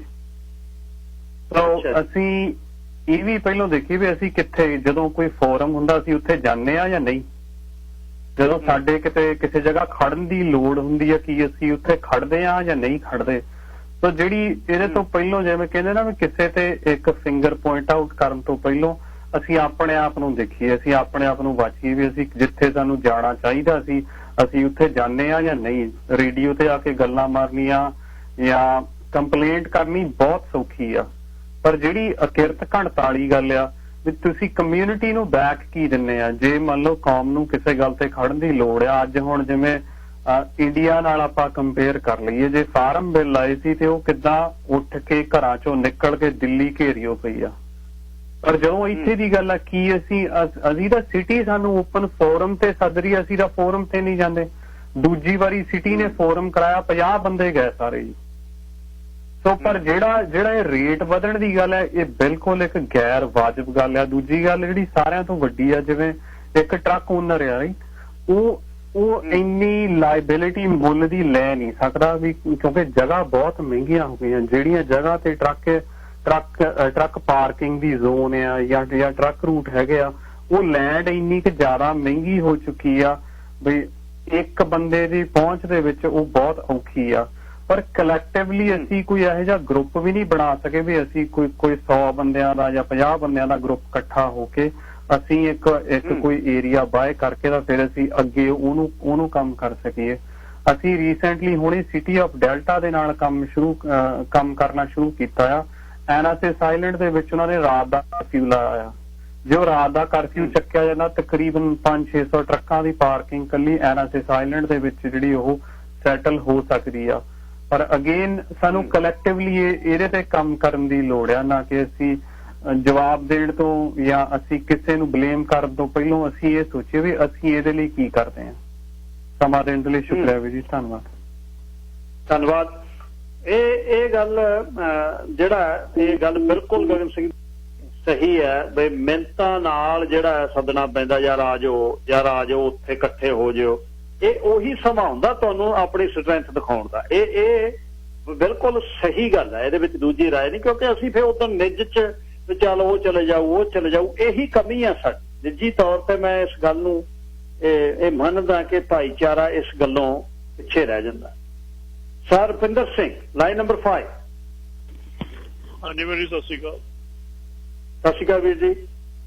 ਹਾਂਜੀ ਵੀਰ ਜੀ, ਆਪਣਾ ਇੱਕ ਗੱਲ ਤਾਂ ਇਹ ਜਿਹੜੀ ਘਰਾਂ ਦੇ ਵਿੱਚ ਜਿਹੜੇ ਸਪੈਸ਼ਲੀ ਜਿਹੜੀਆਂ ਸਿਟੀ ਜਿਹੜੀਆਂ ਮਤਲਬ ਕਿ ਘਰ ਨੇੜੇ ਤੇੜੇ ਬਣੇ ਹੋਏ ਆ, ਉਹਨਾਂ ਰੋਡਾਂ ਦੇ ਘਰਾਂ ਦੇ ਵਿੱਚ ਤਾਂ ਨਹੀਂ ਆਉਣੇ ਚਾਹੀਦੇ ਟਰੱਕ, ਕਿਉਂਕਿ ਟਰੱਕ ਦੇ ਆਲੇ ਦੁਆਲੇ ਬਲਾਈਂਡ ਸਪੌਟ ਬਹੁਤ ਹੋ ਜਾਂਦਾ, ਬਹੁਤ ਅੰਸਰ ਹੋ ਸਕਦਾ।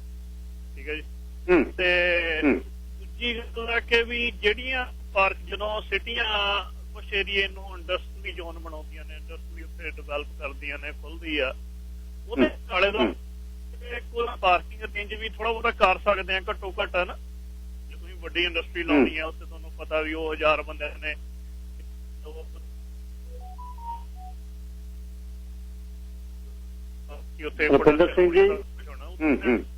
ਉੱਥੇ ਜਿਹੜੇ ਪਾਰਕਿੰਗ ਵੀ ਅਰੇਂਜ ਕਰ ਸਕਦੇ ਨੇ। ਇਹ ਤਾਂ ਸਿਟੀਆਂ ਨੂੰ ਮਤਲਬ ਰੀਅਰੇਂਜ ਕਰਨਾ ਚਾਹੀਦਾ ਕੁਛ ਨਾ ਕੁਛ ਤਾਂ। ਹੁਣ ਬਾਕੀ ਗੱਲ ਇਹ ਆ ਵੀ ਲੋਕਾਂ ਨੂੰ ਇਕੱਠੇ ਹੋ ਕੇ ਸਿਟੀਆਂ ਕੋਲ ਕਹਿਣਾ ਪੈਂਦਾ, ਉਹ ਮੇਰਾ ਖਿਆਲ ਹੈਗਾ ਤਾਂ ਗਲਤ ਤਰੀਕਾ ਹੀ ਆ। ਕਿ ਸਿਟੀ ਵਾਲਿਆਂ ਨੂੰ ਨਹੀਂ ਪਤਾ ਹੁੰਦਾ ਕਿ ਵੀ ਆ ਜਿਹੜੇ ਟਰੱਕ ਟ੍ਰੇਲਰ ਸਾਡੇ ਇੱਥੇ ਕੰਮ ਕਰਦੇ ਨੇ ਇੰਪਲਾਈ, ਇਹਨਾਂ ਨੂੰ ਪਾਰ ਕੇ ਇਹਨਾਂ ਟਰੱਕ ਖੜੇ ਕਿੱਥੇ ਕਰਨੇ ਆ। ਅਸੀਂ ਜੋ ਟੈਕਸ ਦਿੰਦੇ ਆ ਤੇ ਟਰੱਕਾਂ ਵਾਲੇ ਓਨਰ ਆਪਰੇਟਰ ਦਿੰਦੇ, ਉਹਨਾਂ ਨੂੰ ਪਤਾ ਨਹੀਂ ਆ ਸਿਟੀ ਦੇ ਵਿੱਚ ਇੰਨੇ ਓਨਰ ਆਪਰੇਟਰ ਨੇ, ਇੰਨੇ ਟਰੱਕਾਂ ਵਾਲੇ ਨੇ, ਇੰਨੀ ਇਹਨਾਂ ਦੀ ਇਨਕਮ ਹੈ ਤੇ ਇਹਨਾਂ ਨੇ ਟੈਕਸ ਦਿੰਦੇ ਨੇ, ਤੇ ਇਹਨਾਂ ਦੇ ਕੋਈ ਮਤਲਬ ਕਿ ਕੋਈ ਅਰੇਂਜ ਵੀ ਹੁਣ ਮੰਨ ਲਓ ਵੀ ਈਵਨ ਕਿਸੇ ਨੇ ਗਲਤ ਪਾਰਕਿੰਗ ਉਹਦੀ ਟਿਕਟ ਹੈਗੀ ਆ, ਪਰ ਜਿਹਨੂੰ ਕਿਸੇ ਨੂੰ ਲੱਭਦੀ ਨਹੀਂ ਉਹਨੂੰ ਪਾਰਕਿੰਗ ਦਾ ਕੋਈ ਅਰੇਂਜ ਨਹੀਂ ਹੈਗਾ। ਦੂਜੀ ਗੱਲ ਆ ਜੀ ਆਪਣਾ ਇੰਡਸਟਰੀ ਦੇ ਵਿੱਚ ਇਹ ਵੀ ਬਹੁਤ ਵੱਡਾ ਇਸ਼ੂ ਹੈਗਾ ਆਪਣੇ ਸਪੈਸ਼ਲੀ ਇਸ ਏਰੀਏ ਦੇ ਵਿੱਚ।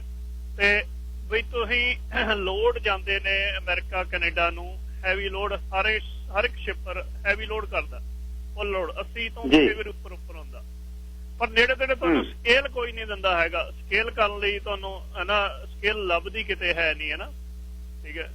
ਸਕੇਲ ਕਰਨ ਲਈ ਤੁਹਾਨੂੰ ਭੱਜਣਾ ਤੋਂ ਲੱਭਣਾ ਪੈਂਦਾ ਜੀ। ਹਾਂਜੀ, ਇੱਥੋਂ ਹੁਣ ਜਾ ਕੇ 5-10 ਕਿਲੋਮੀਟਰਾਂ ਦੇ 15 ਕਿਲੋਮੀਟਰ ਤੇ ਜਾ ਕੇ ਤੁਹਾਨੂੰ ਸਕੇਲ ਕਰਾਉਣੀ ਹੈ ਨਾ। ਇਹ ਕਈ ਇਸ਼ੂ ਨੇ ਜੀ, ਹੁਣ ਇਸ਼ੂ ਕਈ ਨੇ ਟਰੱਕਾਂ ਦੇ, ਸਪੈਸ਼ਲੀ ਆਹ ਏਰੀਏ ਦੇ ਵਿੱਚ। ਕੋਈ ਮਤਲਬ ਕਿ ਕੋਈ ਸਰਟਨ ਕੋਈ ਪੋਲੀਟੀਸ਼ੀਅਨ, ਇੱਕ ਡੈਡੀਕੇਟਡ ਪੋਲੀਟੀਸ਼ੀਅਨ ਹੀ ਹੋਵੇ ਕਿ ਵੀ ਉਹ ਇਹਨਾਂ ਨੂੰ ਹੈ ਨਾ 1 by 1 ਚੈੱਕ ਇਨ ਕਰੇ, ਅਦਰਵਾਈਜ਼ ਉਹਨੂੰ ਕੀ ਹੋਊਗਾ। ਠੀਕ ਬਾਈ, ਧੰਨਵਾਦ। ਪੀਰ ਸਿੰਘ, ਲਾਈਨ ਨੰਬਰ 2। ਹੈਲੋ, ਹਾਂਜੀ ਗਰੇਵਾਲ ਸਾਹਿਬ। ਹਾਂਜੀ ਬਾਈ ਜੀ, ਸਤਿ ਸ਼੍ਰੀ ਅਕਾਲ ਜੀ। ਸਤਿ ਸ਼੍ਰੀ ਅਕਾਲ ਜੀ। ਬਾਈ ਜੀ, ਪਹਿਲੀ ਤਾਂ ਗੱਲ ਮੈਨੂੰ ਆ ਗੱਲਾਂ ਸੁਣ ਕੇ ਮੈਨੂੰ ਤੁਹਾਨੂੰ ਕਹਿਣ ਲਈ ਮਜਬੂਰ ਹੋਣਾ ਪੈ ਰਿਹਾ ਵੀ ਜੇ ਅਸੀਂ ਹਰ ਕੰਮ ਸਾਡੇ ਸਿਆਸਤਦਾਨਾਂ ਨੂੰ ਜਿਨ੍ਹਾਂ ਨੂੰ ਅਸੀਂ ਇਲੈਕਟ ਕੀਤਾ, ਇਹ ਹਰ ਕੰਮ ਇਹਨਾਂ ਨੂੰ ਇਕੱਠ ਕਰਕੇ ਹੀ ਕਰਵਾਉਣਾ ਪੈਣਾ, ਫਿਰ ਇਹਨਾਂ ਨੂੰ ਭੇਜਿਆ ਕਾਹਦੇ ਵਾਸਤੇ ਹੋਇਆ ਉੱਥੇ? ਵੀ ਜੇ ਹਰ ਕੋਈ ਕਮਿਊਨਿਟੀ ਦਾ ਆਪਣੇ ਮਸਲਾ ਕੋਈ ਉੱਠਦਾ, ਜੇ ਅਸੀਂ ਇਕੱਠ ਕਰਕੇ ਇਹਨਾਂ ਨੂੰ ਦਿਖਾਉਣਾ, ਫੋਰਮਾਂ ਕਰਕੇ ਦਿਖਾਉਣਾ, ਫਿਰ ਗਏ ਕਾਹਦੇ ਵਾਸਤੇ ਹੋਏ ਨੇ ਉੱਥੇ, ਹਨਾ? ਕਿਉਂਕਿ ਇਹਨਾਂ ਨੂੰ ਤਨਖਾਹ ਦਿੱਤੀ ਜਾਂਦੀ ਆ ਵੀ ਤੁਸੀਂ ਸਰਵੇ ਕਰਦੇ ਰਹੋ ਆਲੇ ਦੁਆਲੇ ਲੋਕਾਂ ਦੀਆਂ ਨੀਡਸ ਕੀ ਨੇ, ਸਿਸਟਮ ਨੂੰ ਮੇਨਟੇਨ ਕਰਨ ਦੇ ਲਈ। ਜੇ ਡਿਊਟੀ ਨਹੀਂ ਕਰ ਰਹੇ ਫਿਰ ਇਹਨਾਂ ਨੂੰ ਭੇਜੀ ਕਾਹਦੋਂ ਜਾਂਦੇ ਉੱਥੇ? That means they are not capable to do the job. ਦੂਸਰੀ ਗੱਲ, ਅਗਰ ਪੋਲੀਟੀਕਲ ਵੈਲ ਹੋਵੇ ਨਾ ਤਾਂ ਹਰ ਚੀਜ਼ ਦਾ ਸੋਲੂਸ਼ਨ ਹੁੰਦਾ, ਲੇਕਿਨ ਪੋਲੀਟੀਕਲ ਵੈਲ ਹੈ ਨਹੀਂ। ਵੈਲ ਸਿਰਫ ਇੱਕ ਵੋਟਾਂ ਲੈਣ ਦੀ ਵੈਲ ਆ, ਉਦੋਂ ਅਪਰਚੂਨਿਜ਼ਮ, ਕਰਪਸ਼ਨ ਇੰਨੀ ਜ਼ਿਆਦਾ ਸਿਸਟਮ 'ਚ ਫੈਲ ਚੁੱਕੀ ਆ, ਤੁਸੀਂ ਜਾਣਦੇ ਹੋ ਚੰਗੀ ਤਰ੍ਹਾਂ। ਹੁਣ ਮੈਂ ਤੁਹਾਨੂੰ ਦੋ ਚੀਜ਼ਾਂ ਦੱਸ ਦੇਣਾ, ਮੈਨੂੰ ਨਹੀਂ ਪਤਾ ਕਿਉਂਕਿ ਮੈਂ ਟਰੱਕਿੰਗ ਇੰਡਸਟਰੀ ਦੇ ਵਿੱਚ ਹੈ ਨਹੀਂ, ਤੁਸੀਂ ਜਾਣਦੇ ਹੋ। ਫਿਰ ਵੀ ਮੇਰੇ ਦਿਮਾਗ 'ਚ 2 ਪੁਆਇੰਟ ਆ ਰਹੇ ਸੀ ਵੀ ਦੇਖਿਓ ਬਈ ਜੇ ਇਹਨਾਂ ਦੇ ਸਾਹਮਣੇ ਰੱਖ ਕੇ ਤੁਸੀਂ ਥੋੜਾ ਬਹੁਤਾ ਉੱਤੇ ਐਨਾਲਿਸਿਸ ਕਰ ਲਓ। ਮਾੜੇ ਜਿਹੇ ਟੌਪ ਓਵਰ ਆਈਡੀ ਚੱਲ ਪਵੇ, ਹੋਲਡ ਕਰਿਓ, ਮਾੜਾ ਜਿਹਾ ਹੋਲਡ ਕਰਿਓ। ਹਾਂਜੀ ਬਾਈ ਜੀ, ਮੈਨੂੰ ਨਹੀਂ ਪਤਾ ਵੀ ਇਹ ਵਾਇਬਲ ਅਲਟਰਨੇਟਿਵ ਹੋਊ ਜਿਹੜਾ ਮੈਂ ਤੁਹਾਨੂੰ ਇੱਕ ਦੋ ਦੱਸਣ ਲੱਗਿਆ, ਪਰ ਮੇਰਾ ਇਹ ਹਮੇਸ਼ਾ ਖਦਸ਼ਾ ਰਹਿੰਦਾ ਵੀ ਜਿਹੜੇ ਸਾਡੇ ਪੋਲੀਟੀਸ਼ੀਅਨਸ ਨੇ ਨਾ, ਇਹ ਹਮੇਸ਼ਾ ਮਹਿੰਗੇ ਅਲਟਰਨੇਟਿਵ ਲੱਭਦੇ ਹੁੰਦੇ ਆ। ਇਹ to me it looks like a lack of conservative management. ਕਿਉਂਕਿ ਜੇ ਹੁਣ ਸਸਤੇ ਅਲਟਰਨੇਟਿਵ ਲੱਭਣਗੇ ਉਹਦੇ ਚ ਖਾਣ ਪੀਣ ਨੂੰ ਘੱਟ ਲੱਭਦਾ, ਮਹਿੰਗੇ ਅਲਟਰਨੇਟਿਵ ਦੇ ਵਿੱਚੋਂ ਫਿਰ ਖਾਣ ਪੀਣ ਨੂੰ ਥੋੜਾ ਜਿਹਾ ਮਸਾਲਾ ਵੱਧ ਮਿਲ ਜਾਂਦਾ। ਮੇਰੀ thinking I could be wrong in that. ਹੁਣ ਜ਼ਮੀਨਾਂ ਲੱਭਦੇ ਫਿਰਦੇ ਨੇ ਹਨਾ, 4-4 ਮਿਲੀਅਨ ਦਾ ਏਕੜ ਜਿਹੜਾ ਤੁਸੀਂ ਕਹਿ ਰਹੇ ਹੋ ਟਰੱਕ ਪਾਰਕਿੰਗ ਲਈ, ਉਹ ਵਾਇਬਲ ਅਲਟਰਨੇਟਿਵ ਨਹੀਂ ਹੈਗਾ। ਲੇਕਿਨ ਜਿੰਨੀ ਇਹਨਾਂ ਦੇ ਕੋਲੇ ਬੈਰਨ ਲੈਂਡ ਪਈ ਆ, ਜਿਹੜੀ ਇਨਫਰਟਾਈਲ ਲੈਂਡ ਆ, ਉੱਥੇ ਹੁੰਦਾ ਹੀ ਕੱਖ ਨਹੀਂ। ਉਹ ਕਾਹਦੇ ਵਾਸਤੇ ਰੱਖੀ ਹੋਈ ਆ? ਹਾਂ, ਜਿੱਦਣ ਕੋਈ ਸਿਆਸੀ ਗੁੱਟਬੰਦੀ ਵਾਲਾ ਬੰਦਾ ਉਹ ਲੈਂਡ ਖਰੀਦਵੇ, ਉੱਥੇ ਟਾਊਨ ਹਾਲ ਸਿਟੀ ਉਹ ਤੁਹਾਡੇ ਟਾਊਨ ਹਾਊਸ ਡਿਵੈਲਪ ਬਣ ਜਾਣਗੇ, 6 ਮਹੀਨੇ ਨਹੀਂ ਲਾਉਂਦੇ, ਉਹ ਬਣ ਜਾਣਗੇ ਹਨਾ। ਸਗੋਂ ਰੁਪਈਏ ਖਾਣ ਨੂੰ ਮਿਲਣੇ ਆ। ਹੁਣ ਇੱਕ ਤਾਂ ਜਿਹੜੀ ਬੈਰਨ ਲੈਂਡ ਤੇ ਇਨਫਰਟਾਈਲ ਲੈਂਡ, ਉਹ ਇਹਨਾਂ ਨੂੰ ਪੁੱਛੋ, ਇਹ ਤੁਹਾਡੀ ਪੋਲੀਟੀਕਲ ਵਿਲ ਹੋਵੇ ਨਾ, ਪ੍ਰੋਵਿੰਸ਼ਲ ਦੀ ਮਿਊਨਿਸਪਲ ਦਾ ਮੈਟਰ ਆ, ਇਹ ਇਹਨਾਂ ਨਾਲ ਮਿਲ ਕੇ ਉਹ ਲੱਭ ਕੇ ਉੱਥੇ ਕੀਤਾ ਜਾ ਸਕਦਾ। ਦੂਸਰਾ ਜਿਹੜਾ ਮੈਨੂੰ ਲੱਗ ਰਿਹਾ ਵੀ ਸਸਤਾ ਅਲਟਰਨੇਟਿਵ, ਜਿਹੜੀ ਸਕਾਈ ਟ੍ਰੇਨ ਦਾ ਟਰੈਕ ਆ, ਇਹਦੇ ਥੱਲੇ ਕਿਉਂ ਨਹੀਂ ਪਾਰਕ ਕਰਨ ਦੀ ਜਗ੍ਹਾ ਬਣਾਈ ਜਾਂਦੀ? ਕਿੱਡਾ ਲੰਬਾ ਟਰੈਕ ਆ। ਹੁਣ ਇਹਨਾਂ ਨੇ ਇਸ਼ੂ ਉਠਾਉਣਾ ਉੱਥੇ ਸੇਫਟੀ ਦਾ, ਕਿਉਂਕਿ ਇੱਥੇ ਇੱਕ ਮੇਰਾ ਖਿਆਲ ਮੈਂ ਨਾਂ ਭੁੱਲ ਗਿਆ, ਉਧਰ ਡੈਲਟੇ ਦੇ ਹੁੰਦਾ ਸੀ, ਕਾਉਂਸਲਰ ਹੁੰਦਾ ਸੀ, ਫਿਰ ਉਹ ਐਮਐਲਏ ਬਣ ਗਿਆ ਸੀ। ਮੈਂ ਉਹਨੂੰ ਇੱਕ ਵਾਰੀ ਕੁਐਸਚਨ ਰੇਜ਼ ਕੀਤਾ ਸੀ ਇਹਦੇ ਬਾਰੇ ਇਲੈਕਸ਼ਨ 'ਚ, ਹਨਾ। ਹਾਂ, ਮੇਰੇ ਯਾਦ ਬਿਲਕੁਲ। ਹਾਂ, ਉਹ ਮੇਰੇ ਤੋਂ ਪਰੇ ਭੱਜ ਗਿਆ, ਮੇਰੇ ਕੋਲੇ ਨਹੀਂ ਖੜਿਆ ਮੁੜ ਕੇ ਉਹ, ਹਨਾ। ਨਹੀਂ ਖੜਿਆ। ਮੈਨੂੰ ਕਹੀ ਜਾਵੇ ਤੂੰ ਛੇਤੀ ਮੇਰੇ ਨਾਲ ਫੋਟੋ ਖਿਚਾ ਲੈ, ਕਹਿੰਦਾ ਮੈਂ ਫੇਸਬੁੱਕ ਜਾਂ ਨਹੀਂ ਹੈ, ਮੈਂ ਫੋਟੋਆਂ ਨਹੀਂ ਖਿਚਾਉਂਦਾ ਹੁੰਦਾ। ਤੇ ਉਹਨੂੰ ਜਵਾਬ ਉਹਦਾ ਕੋਈ ਆਇਆ ਨਹੀਂ। ਤੇ ਹੁਣ ਇਹਨਾਂ ਦਾ ਕੰਸਰਨ ਹੋਣਾ ਵੀ ਦੇਖੋ ਸੇਫਟੀ ਕੰਸਰਨ ਆ ਸਕਾਈ ਟ੍ਰੇਨ ਦੇ ਥੱਲੇ, ਹਨਾ। ਸੇਫਟੀ ਕੰਸਰਨ ਤਾਂ ਉਦੋਂ ਵੀ ਵੱਡਾ ਤਾਰਾਂ ਥੱਲੇ ਜਿੱਥੇ ਖੜਦੇ ਨੇ ਸੈਂਕੜੇ ਟਰੱਕ, ਵੀ ਕਿਉਂ ਨਹੀਂ ਉਹ ਜਿਹੜੀ ਜਗ੍ਹਾ ਵਿਹਲੀ ਪਈ ਆ ਦਰਿਆ ਦੇ ਨਾਲ ਕਿੰਨਾ ਲੰਬਾ ਟਰੈਕ ਆ, ਕਿੰਨੀ ਵਿਹਲੀ ਪਈ ਆ, ਉੱਥੇ ਵੀ ਤਾਂ ਮੋਡੀਫਿਕੇਸ਼ਨ ਕਰਕੇ ਟਰੈਕ ਦੇ ਉੱਤੇ ਕੁਝ ਡਿੱਗੇ ਨਾ ਜਾਂ ਅੱਗ ਨਾ ਲੱਗੇ, ਉੱਥੇ ਵੀ ਤਾਂ ਉਹਨੂੰ ਆਲਟਰਨੇਟਿਵ ਥੋੜੇ ਬਹੁਤੇ ਦੇ ਕੇ ਉਹਨੂੰ ਮੋਡੀਫਾਈ ਕੀਤਾ ਜਾ ਸਕਦਾ ਮੇਰਾ ਖਿਆਲ। ਥੈਂਕ ਯੂ ਜੀ, ਧੰਨਵਾਦ ਜੀ। Sir Deol line number 3 Gurmukh Singh Deol ਜੀ। ਹਾਂਜੀ ਸਤਿ ਸ਼੍ਰੀ ਅਕਾਲ ਗਿੱਲ ਸਾਹਿਬ। ਸਤਿ ਸ਼੍ਰੀ ਅਕਾਲ ਵੀਰ ਜੀ।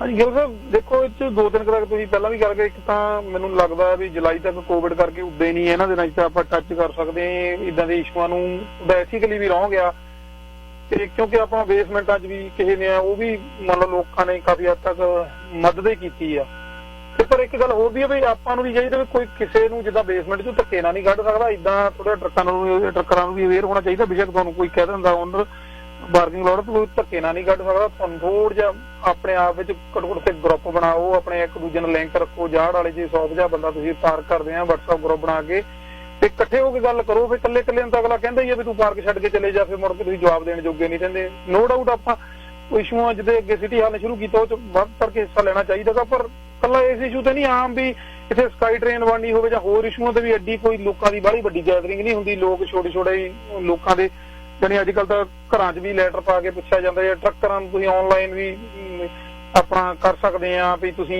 ਇਸ ਇਸ਼ੂ ਤੇ ਕੀ ਆ। ਜ਼ਰੂਰੀ ਨਹੀਂ ਵੀ ਆਪਾਂ ਗੈਦਰਿੰਗ ਕਰਨੀ, ਚਲੋ ਫਿਰ ਵੀ ਉਹ ਆਪਾਂ ਧੰਨਵਾਦ ਕਰਦੇ ਆ ਪਰ ਇਹ ਇਸ਼ੂ ਇਦਾਂ ਹੀ ਆ ਵੀ ਘੱਟ ਤੋਂ ਘੱਟ ਇੱਕ ਹੁੰਦੀ ਲਿਮਿਟ ਹੁੰਦੀ ਹੈ ਵੀ ਤੁਸੀਂ 2-4% ਹੀ ਆ। ਕੁਛ ਇਹਨਾਂ ਦੇ ਕਾਫੀ ਕੰਡੀਸ਼ਨਾਂ ਮੈਨੂੰ ਲੱਗਦਾ ਮਨਦੀਪ ਨਗਰਾ ਜਾਂ ਕੋਈ ਸਿਟੀ ਦਾ ਦੱਸ ਸਕਦਾ ਆ ਕਿ 20-25% ਨਹੀਂ ਤੁਸੀਂ ਵਧਾ ਸਕਦੇ ਆ ਵੀ ਜੇ ਤੁਹਾਡਾ ਮੰਨ ਲਓ ਇਹ ਹੈਗਾ 400 ਰੈਂਟ ਆ ਤੇ ਤੁਸੀਂ ਉਹਦੇ ਨਾਲ ਵੀ 25% ਵਧਾ ਕੇ 500 ਕਰ ਦਿਓ। ਇਹ ਇਦਾਂ 25% ਥੋੜ੍ਹੇ ਵੱਧਦੇ ਹੁੰਦੇ ਰੈਂਟ ਇੰਨਾ ਤੁਸੀਂ ਘਰ ਦਾ ਵੀ ਨਹੀਂ ਵਧਾ ਸਕਦੇ ਜਾਂ ਕਿਸੇ ਦਾ ਵੀ ਹਾਂ ਕੁਛ % ਹੁੰਦੀ 2-4% ਉਹ ਵੀ ਉਦੋਂ ਜਦੋਂ ਸਾਰਾ ਕੁਝ ਸਹੀ ਆ। ਤੇ ਬਾਕੀ ਜਿੱਦਾਂ ਗਰੇਵਾਲ ਸਾਹਿਬ ਨੇ ਕਿਹਾ ਵੀ ਬਹੁਤ ਕੰਮ ਹੈਗੇ ਜੇ ਤੁਸੀਂ ਕਰਨੇ। ਇੱਧਰ ਹੁਣ ਡੈਲਟਾ ਪੋਰਟ ਦੇ ਲਾਗੇ ਕਿੰਨੀ ਜ਼ਮੀਨ ਉਹ ਥੱਲੇ ਪਈ ਸੀਗੀ ਨਹੀਂ ਸਾਰਾ ਕੁਝ ਐਮਾਜ਼ੋਨ ਬਣ ਗਿਆ, ਸਾਰਾ ਕੁਝ ਮਾਲ ਬਣ ਗਿਆ, ਆਲੇ ਦੁਆਲੇ ਕਿੰਨਾ ਕੁਝ ਖੜਾ ਕਰ ਦਿੱਤਾ। ਉਹ ਵੀ ਤਾਂ ਰਿਜ਼ਰਵ ਦੀ ਲੈਂਡ ਹੀ ਸੀਗੀ। ਇੱਥੇ ਵੀ ਬਹੁਤ ਆਲੇ ਦੁਆਲੇ ਲੈਂਡ ਇਦਾਂ ਦੀ ਪਈ ਆ ਜਿਹੜੀ ਤੁਸੀਂ ਵਰਤੋਂ 'ਚ ਲਿਆ ਸਕਦੇ ਆ। ਖਾਸ ਕਰਕੇ ਜਿੱਦਾਂ 91 ਪੁਲ ਆਊਟ ਏਰੀਏ ਦੇ ਆਲੇ ਦੁਆਲੇ ਜਿੱਦਾਂ ਪੁਲ ਆਊਟ ਬਣਿਆ ਇਦਾਂ ਦੇ ਪੁਲ ਆਊਟ ਛੋਟੇ ਬਣਾ ਕੇ ਜਿੰਨੇ ਮਰਜ਼ੀ ਟਰੱਕ ਤੁਸੀਂ 200-400 ਪੌਕਟਾਂ ਆਲੇ ਦੁਆਲੇ ਖੜੀਆਂ ਕਰ ਸਕਦੇ। ਪਰ ਉਹੀ ਜੇ ਵੈਲ ਹੋਵੇ ਤੁਹਾਡੀ ਜੇ ਇੱਛਾ ਹੋਵੇ ਤੁਸੀਂ ਕੁਝ ਕਰਨਾ ਚਾਹੁੰਦੇ ਇਕੱਲੇ ਐਕਸਕਿਊਜ਼ ਸੁਣੋ। ਹੁਣ ਇੱਥੇ ਹਾਈ ਰਾਈਜ਼ ਬਿਲਡਿੰਗਾਂ ਬਣਨੀਆਂ ਤੁਸੀਂ ਅੱਜ ਜਿੱਦਾਂ ਮਰਜ਼ੀ 2 ਘਰ ਢਾਹ ਕੇ ਜੋ ਮਰਜ਼ੀ ਜਿੱਥੇ ਮਰਜ਼ੀ ਸਾਰਾ ਕੁਝ ਪੋਸੀਬਲ ਆ ਪਰ ਮੈਨੂੰ ਲੱਗਦਾ ਐਕਸਕਿਊਜ਼ ਵੱਧ ਆ ਤੇ ਉਹ ਹੈ ਨਹੀਂ ਇੰਨੀ ਵਿਜ਼ਨ ਹੈ ਵੀ ਸੋਲਵ ਇਹਨਾਂ ਨੂੰ ਕਰਨਾ ਚਾਹੀਦਾ। ਪਰ ਖਾਸ ਕਰਕੇ ਮੈਂ ਪਾਰਕਿੰਗ ਵਾਲਿਆਂ ਨੂੰ ਕਹਿੰਦਾ ਵੀ ਕਿਸੇ ਨੂੰ ਦੇਣ ਦੀ ਲੋੜ ਨਹੀਂ ਹੈਗੀ। ਅਗਲੇ ਨੂੰ ਕਹਿੰਦਾ ਵੀ ਕੱਢਦਾ ਤੂੰ ਕੱਢ ਲੈਂਦੇ ਤੇ ਇੱਥੇ ਸਿਟੀ ਹਾਲ ਸਾਰੇ ਕੋ ਕੋਰਟਾਂ 'ਚ ਜਾਣਾ ਚਾਹੀਦਾ। ਕੋਈ ਧੱਕੇ ਨਾਲ ਨਹੀਂ ਕੱਢ ਸਕਦਾ। ਖਾਸ ਕਰਕੇ ਇਹਨਾਂ ਦਿਨਾਂ 'ਚ ਸਾਰੇ ਦੀ ਪਾਬੰਦੀ ਲੱਗੀ ਉਹ ਕਿਸੇ ਨੂੰ ਨਹੀਂ ਵਾਧੂ ਪੈਸਾ ਦੇਣਾ ਚਾਹੀਦਾ। ਜੇ ਉਹ ਦਿੰਦਾ ਤਾਂ ਉਹਦੀ ਬੇਵਕੂਫੀ ਹੋਊਗੀ ਜੇ ਕੋਈ ਆਪ ਰੈਂਟ ਵਾਧੂ ਦਿੰਦਾ। ਜੇ ਖਰਚੇ ਵਧੇ ਸਾਰਿਆਂ ਦੇ ਵਧੇ ਆ ਟੱਕਰ ਤੱਕ ਬਹੁਤ ਸਾਰੇ ਤਾਂ ਵਿਹਲੇ ਬੈਠੇ ਆ ਕਿਉਂਕਿ ਸਿਟੀ ਤਾਂ ਕੁਝ ਹੋਰ ਉਹ ਸਿਟੀ ਹਾਲ ਦੀ ਪ੍ਰੋਬਲਮ ਸਿਟੀ ਨੂੰ ਇਸ਼ੂ ਆਪਣਾ ਮੇਰੇ ਖਿਆਲ ਇਕੱਠੇ ਹੋ ਕੇ ਦੱਸਣਾ ਚਾਹੀਦਾ। ਘੱਟੋ ਘੱਟ ਕਿਸੇ ਨੂੰ ਰੈਂਟਰਾਂ ਦਿਓ। ਮੈਂ ਤਾਂ ਇਹੀ ਬੇਨਤੀ ਕਰਦਾ। ਧੰਨਵਾਦ ਜੀ। ਧੰਨਵਾਦ ਜੀ ਬਹੁਤ। Sir Gurvinder Singh line number 4 ਆਖਰੀ ਕਾਲਰ ਇਸ ਵਿਸ਼ੇ ਤੇ ਫਿਰ ਮੈਂ ਕੋਸ਼ਿਸ਼ ਤੇ ਗੱਲਾਂ ਕਰਨੀਆਂ ਫਿਰ ਅਗਲਾ ਵਿਸ਼ਾ ਸ਼ੁਰੂ ਕਰ।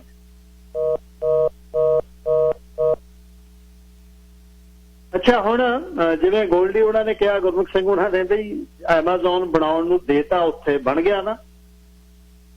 ਬਾਈ ਜੀ ਕਹਿੰਦੇ ਬਹੁਤ ਵਾਰ ਇਹ ਜਦ ਗੱਲ ਚੱਲਦੀ ਹੈ ਬਈ ਇੱਥੇ ਸੜਕਾਂ ਤੇ ਭੀੜ ਹੈ ਇੱਥੇ ਇੱਥੇ ਉਹ ਹੈ ਜਿਹੜੇ ਬੰਦੇ ਦਫ਼ਤਰਾਂ ਤੋਂ ਬਾਹਰ ਨੇ ਪਰ ਐਨ ਸਟ੍ਰੈਟੇਜਿਕ ਥਿੰਕਰ ਨੇ ਉਹ ਦੱਸ ਦਿੰਦੇ ਨੇ ਬਹੁਤ ਵਾਰ। ਬਾਈ ਜੀ ਉਹਨਾਂ ਨੇ ਹਰਵੀਰ ਉਹਨਾਂ ਨੇ ਕਿਹਾ ਕਹਿੰਦਾ ਵੀ ਜਿਹੜਾ ਨਾ ਇੱਕ ਕੋਰੀਡੋਰ ਹੈ ਰਿਚਮੰਡ ਤੱਕ ਤੁਹਾਡੀਆਂ ਲਾਈਨਾਂ ਆਉਂਦੀਆਂ ਨੇ ਰਿਚਮੰਡ ਤੋਂ ਇੱਕ ਲਾਈਨ ਬਣੇ ਬੱਸਾਂ ਦੀ ਸੌਸਰੀ ਤੱਕ ਡੈਡੀਕੇਟਡ ਲਾਈਨ ਹੋਵੇ ਤੇ ਬੱਸਾਂ ਜਾਣ ਤੇ ਆਉਣ ਜਾਂ ਟ੍ਰੇਨ ਬਣ ਜਵੇ ਸਕਾਈ ਟ੍ਰੇਨ ਲੈ ਜਾਓ ਉੱਥੇ ਤੱਕ ਚੱਕ ਕੇ।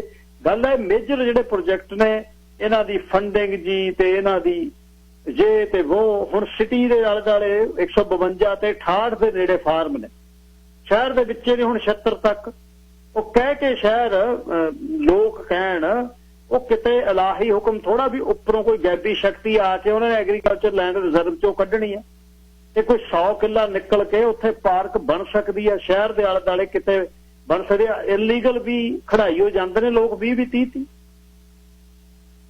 ਗ੍ਰੈਵਲ ਪਾਏ ਹੋਏ ਮੈਂ ਵੇਖੇ ਨੇ ਟਰੱਕ ਖੜਦੇ ਸੀ ਚੰਗੇ ਭਲੇ ਉਹ ਬੰਦ ਹੋ ਗਏ। ਹੁਣ ਟਾਸਕ ਫੋਰਸ ਬਣ ਗਈ ਜੀ। ਇਹ ਵੀ ਹੈ ਵੀ ਜਿੱਥੇ ਸਾਨੂੰ ਜ਼ਰੂਰਤ ਹੈ ਪਲੀਜ਼ ਉੱਥੇ ਪਹੁੰਚਿਆ ਵੀ ਕਰੋ। ਜ਼ਮੀਨ ਇਹ ਬਹੁਤ ਮਹਿੰਗੀ ਹੋ ਗਈ ਬਈ ਇਹਦਾ ਹੈ ਨਹੀਂ ਤਾਂ ਕੋਈ ਬੇਅਰ ਲੈਂਡ ਲੱਭ ਕੇ ਕਈ ਵਾਰ ਲੋਕ ਕਰਦੇ ਨੇ ਜਿੱਦਣ ਚਲਾਉਂਦੇ ਨੇ ਕਹਾਣੀਆਂ ਲੋਕਾਂ ਨੇ ਬਦਲਣੀ ਹੈ NCP ਅਗਲੇ ਲੈ ਕੇ ਭੋ ਦੇ ਭਾਅ 2 ਮਹੀਨੇ ਚ ਬਦਲ ਰੌਲਾ ਪਾਉਂਦੇ ਇੱਥੇ ਟਰੱਕ ਪਾਰਕਿੰਗ ਬਣਾਉਣੀ ਹੈ। ਲੋਕ ਆ ਜਾਂਦੇ ਕਹਿੰਦੇ ਟਰੱਕ ਪਾਰਕ ਨਹੀਂ ਕਹਿੰਦੇ ਫਿਰ ਟਰੱਕ ਪਾਰਕਿੰਗ ਨਹੀਂ ਜੇ ਸਾਨੂੰ 100 ਕਿੱਲਿਆਂ ਚ ਬਣਾਉਣ ਦੇ ਨਹੀਂ ਘਰ ਬਣਾਉਣ ਦੇ ਨੂੰ ਉਹ ਕਹਿੰਦੇ ਘਰ ਚੱਲ ਬਣਾ ਚੱਲ 2 2.5 ਲੱਖ ਦੇ ਕਿੱਲੇ 2 ਮਿਲੀਅਨ ਦੇ 6 ਮਹੀਨੇ ਦੀ ਕਹਾਣੀ।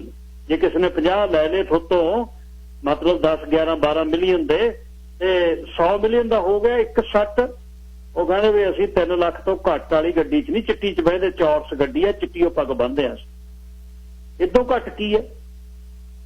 ਇਹ ਤਾਂ ਜਿਹਦੇ ਪੈਰ ਥੱਲੇ ਵਟੇਰਾ ਆ ਗਿਆ, ਜਦੋਂ ਤਰੀ ਬਣਾ ਕੇ ਰਾਤ ਨੂੰ ਚਿਮਚਾ ਮੂੰਹ 'ਚ ਸਿੱਟਦਾ ਹੈ, ਉਹ ਕਹਿੰਦਾ ਵੀ ਨਿੱਤ ਤਰੀ ਨਾਲੇ ਛਕੀ ਦੀ ਸੀ। ਕੌਣ ਕਹਿੰਦਾ ਅਸੀਂ ਛੋਲਿਆਂ ਦੀ ਦਾਲ 'ਚ ਪਾਣੀ ਪਾਉਂਦੇ ਸੀ? ਅਸ ਖੜੇ ਦਾ ਹੀ ਖਾਲਸਾ ਜਿਹੜਾ ਜਿੱਤ ਗਿਆ। ਪਰ ਕੱਲ ਵੀ ਮੈਂ ਸੋਚਦਾ ਸਾਂ ਆਥਣੇ ਵੀ ਯਾਰ ਮੇਵਾ ਸਿੰਘ ਲੋਪੋਂ ਕੇ ਨੇ ਕਾਹਦੇ ਲਈ ਸ਼ਹੀਦੀ ਦੇਤੀ?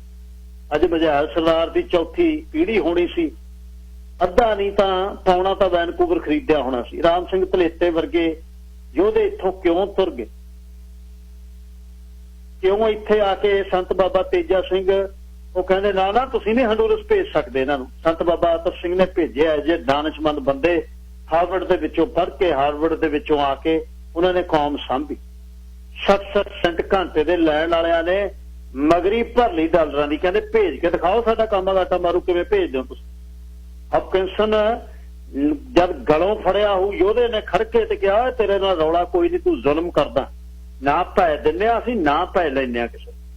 ਤੇ ਉਹਨਾਂ ਦੀਆਂ ਪੀੜ੍ਹੀਆਂ ਅੱਜ ਬਸ ਇਸੇ ਗੱਲ ਤੇ ਤੁਰੀਆਂ ਹੋਈਆਂ ਨੇ ਵੀ ਕਿਹਦੇ ਨਾਲ ਸਾਡੀ ਯਾਰੀ ਹੈ।